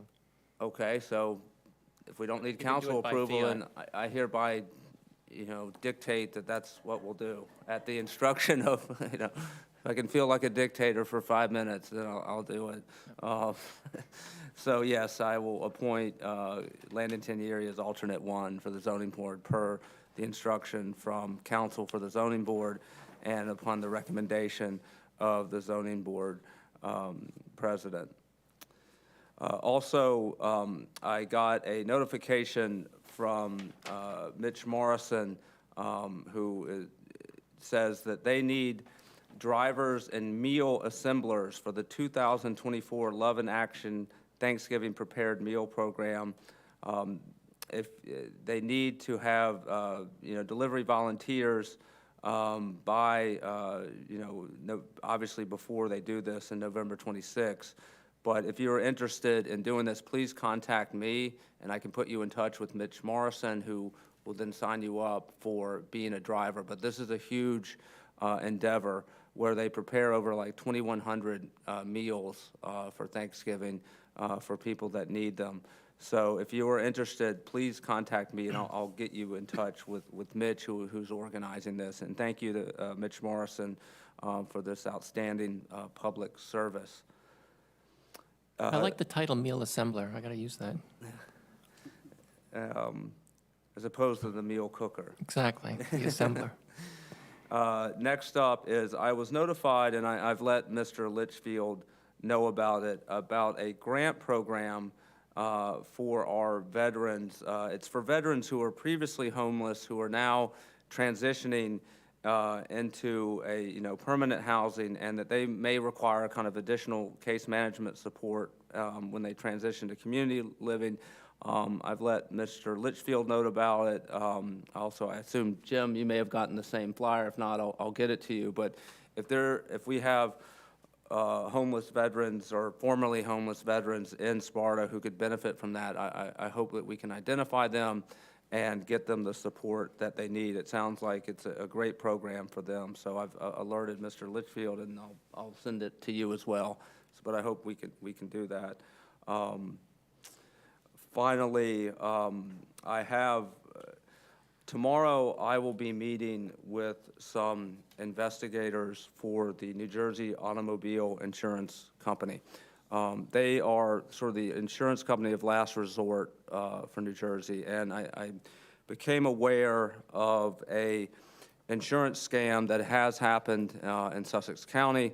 It was publicized a few years ago about trucks that are doing most of their business outside of Sparta and outside of Sussex County that are registering their trucks in Sparta to get the benefit of our lower insurance rates. And so even though they don't do business in Sparta, they want to take advantage of it. And there was a scheme that the Sussex County and Warren County prosecutors busted. I think it was close to a $20 million scheme, because if you can register your truck in Sparta or Sussex County, you'll save about $25,000 a year. And so there were kickbacks given to both the broker, who would then say that it is registered in, say, Sussex County, and then the property owner would also get a kickback. And so and I asked the investigators, because they're the ones for the Automobile Insurance Association, who then go to Trenton and ask for rate increases. And I said, well, does this type of scam, have you ever had to advocate for a rate increase because you're losing money as a result of the scam? And unfortunately, that answer was yes. I think a few years ago, they had to ask for, I think, a 30% increase in insurance rates for Sussex County and Warren County and other ones affected by this. So this is an actual scam that is hitting the pocketbooks of law-abiding trucking companies. And so what I want to do is meet with them, understand if there's anything we can do from a township council point of view. We're not getting involved in any of the investigation themselves. It's more if we can pass any type of ordinance or something that we can help identify, detect, deter, and eventually prosecute offenders in this. So I'll be meeting with them along with Chief McCarrick and Manager Zepp tomorrow, and I can report more about that if there's anything that we can do on the township side or the town council side as far as ordinance are concerned to prevent this from happening and save insurance rates for law-abiding companies, particularly where we have significant amount of uses, land uses in Sussex County that involve trucks. And so we also want to make sure that none of these uses are being used to further this scheme. So with that, that is all the new business that I have. As for me, I don't have any new business, but I do remember a piece of committee update that I wanted to share. The next meeting of the Revolution NJ Committee will be Monday, October 7th. I was contacted by the State Revolution NJ Committee, who asked if Sparta would be interested in doing a presentation at the next quarterly meeting of the State Revolution NJ Committee. That quarterly meeting is at 12 o'clock noon on October 8th, the next day, I think it's a Tuesday. Sparta will give a presentation at that state meeting, and Mayor, I think I've extended to you if you wanted to host that, but you're welcome to. Yeah, I will. And that's all I have. Okay, we're now at the final public comment period, which I call the grab bag of, so feel free to come up, state your name and address for the record, and please be mindful of the 5-minute limit. Round 3. Jenny Derrick, step into Sparta. I also have a grab bag, so. A couple things to follow up with Jim. How are we doing with the Brownfield project? We're doing pretty well. Our environmental consultant has located 2 parcels of property that the township owns that would look like will be very good candidates for mitigation. And I understand that there is a hearing at the DEP in October. We're hoping to be placed on the agenda for consideration. Is that for the reapplication or the Yes. reconsideration? Okay. Yes. So it's moving forward, and we're progressing, and I'm hoping to have some good news to report soon. Great. Thank you. I appreciate that. Also, they're starting to make some headway on the minutes for planning and zoning, I see, Yes, we are. and I appreciate We are, that. and it's going to get better. Councilwoman Quinn has been helping with some AI and some work with my staff. I think we're going to get on top of it. And is the Environmental Commission minutes going to be added to the mix there? Because they haven't had minutes all year. They're also a statutory board. I'm looking at Dan. I can bring it up at the next meeting. Sure. Thank you. Let's see. There was recently, in August, passed a new regulation signed by the governor that is relating to New Jersey Design Professional certification. And I just wonder if there's anything that the township needs to do to prepare for the possibility that we may be encountering such designations or some professionals? What background, if anything, has to be done to prepare for that? You were shaking your head. Do you have any information on that, or you just know about it? That it's existing and that, that engineers are going to be able to be certified to do that. Right. I don't know from a township perspective if any guidance has been given from the state on what we need to do. I work really closely with the engineer and all, and that it hasn't come up in discussion. Okay, thank you. And then I had asked at the last meeting, and Josh, you kind of brought it up about the inconsistencies and the difficulties that people are having making their applications, but I thought John Drake was doing that, and I had asked at the last meeting if, Only if the township refers people to him. okay. So that's my point, is that he's on the committee, so by saying they reach out to the committee, we can activate him then, because that's what's not happening, is people are being frustrated, they don't know who to go to, they don't know who to ask, and so we're saying, put it on the application so we can get him directly involved, like I did. But with we're the paying person- him, but they don't know that he's there? Well, no. Not every business knows he's there, not every business. I mean, even- you're saying the We the don't even know- department doesn't. We don't even, businesses, unless they come and tell somebody, we don't even know that they're having problems or frustrations. They came to our meeting to tell us, another one did, people in the room, yeah. So they're going to the planning department and they're encountering frustration, and the planning department is not referring them to John Drake? I mean, I'm assuming that they are referring some people, or he's helping other people, because he comes to the meetings, we talk about who he's working with, who he's talking to, but there are still people that don't know to do that. Or that they come, they get the application, they go complain to a friend or complain to somebody else on the committee, or it gets to us, but they're not going back to the township and saying, this is confusing to me, I need help. So it seems So like when- there could be a better way to manage the way that this program is working or not working. That's what I just said. Okay, I'm Yes. just putting it out there. I think that's all for me. Thank you. Yeah, I think it might be helpful. I mean, I've heard a lot of these sort of anecdotal reports and also not so anecdotal. People have taken me aside and told me about some of the issues that they've had. But I think it might be helpful since Mr. Drake is, we're paying him to do this. I appreciate the work that Dan and Josh have done with this, but it might be helpful at some future council meeting for him to make some type of presentation to us about what are the complaints that he's hearing, what are the recommendations that he's making, so, we can figure out if there's anything we need to do on the township council side to improve this. I know there's some recommendations about a certain ordinance that has one area of a zone. They still they can't get site plan waiver if they're located in that zone, and there's talk of changing that.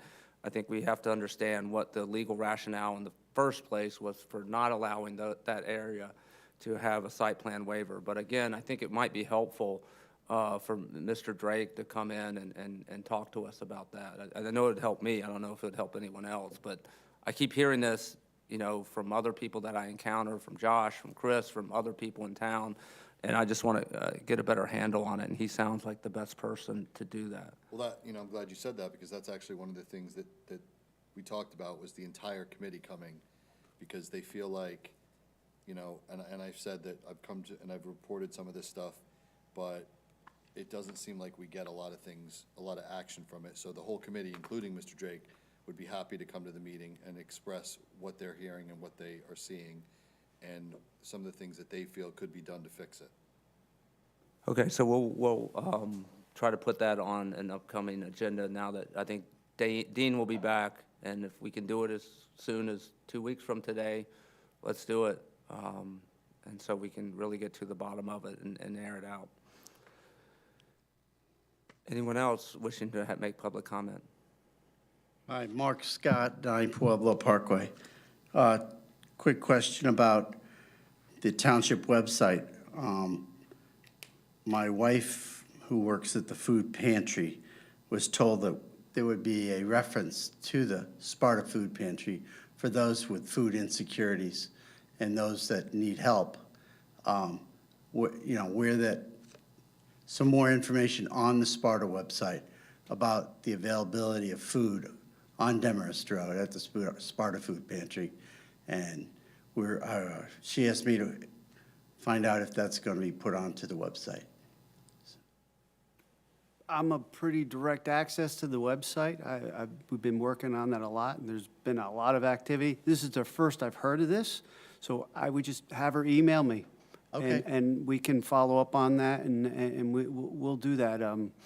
For the local nonprofit organizations like that, we're very supportive of them, and we try to get the publicity on the website for stuff like that, so wouldn't be a problem. Great, thanks, We Jen. actually also have a self-help page on our portal. So that information, I believe, is on the self-help portion of the portal itself. And also, just so that you're all aware, that information also was disseminated to all of our seniors through our rec advisory, or through the senior advisory committee. So a lot of information has been going out to our seniors about it. And I do believe that if it's not now, it was at one point. We have a page on the website that's dedicated to self-help and where people can We do. get connected. We do. So my understanding is that that's where it was. I don't know if it's still there, but that is where it was. So we should look to put it back there, probably. We'll look into it. Yep. Yeah, and your comment about the food pantry triggered a memory that I had. I was approached by someone from the food pantry who, asked about if there's, they do all this as a volunteer basis, and they incur certain costs that I think they have to make themselves, and although they're providing what I would consider a public service, if not almost a governmental one, if there's something that we can look into to help defray some of the costs that they have to incur. I know they do things as much as they clean the place themselves. There's other things that they do and costs that they incur. Just to look into that, if there's something that we can do to help offset that, and we're legally allowed to do it, I think we should, because that is a tremendous service that's provided to our community, not just Sparta, but I understand elsewhere. Well, Neil, actually, it's funny you mentioned that, because last year, when I came here, this was the big push we had to all the different municipalities as well. But our municipal alliance pledged to the food pantry an amount of $3,000 each year for 3 years, and that was approved last year. So that's something that's going on as well. So we do give that support. It gets, because we were able to get that approved through the opioid settlement money from the county, they said that it was an approved use. My understanding was we couldn't do anything from the township council per se, because it is a 501c3, but we did move it, and we're successful in making our very first, they got their first check in December of last year, they'll get another check in December of this year for $3,000. So the commitment was made for a $9,000 total contribution from the Municipal Alliance team in Sparta Township to provide offset for rent for a month. I don't believe we can direct taxpayer dollars to contribute to a charity. We cannot. Right. But So through the I understand opioid it can come out of the settlement opioid settlement, because that's not taxpayer dollars, that makes sense. Right, but the We opioid can't set- direct that's why we taxpayer did- dollars toward a charity. Correct. That's why we did it through the Municipal Alliance, from the opioid settlement fund. Great, thank you very much. And this is secondhand information, but they did lose one of their major food sources. And so the pantry is having quite a bit of difficulty at this time. And so any help would be appreciated. They used to have a vendor that did food delivery out of his warehouse, and he's since gone, he's retired, and that food source has gone away. And so the pantry is in need of some support. Thank you. Thank you. Any other member of the public wishing to be heard? Seeing no one, may I have a motion to adjourn? I move that we adjourn. May I have a second, please? Second? All those in favor say aye. Aye. Aye. Aye. We are adjourned, and thank you, everyone, for staying.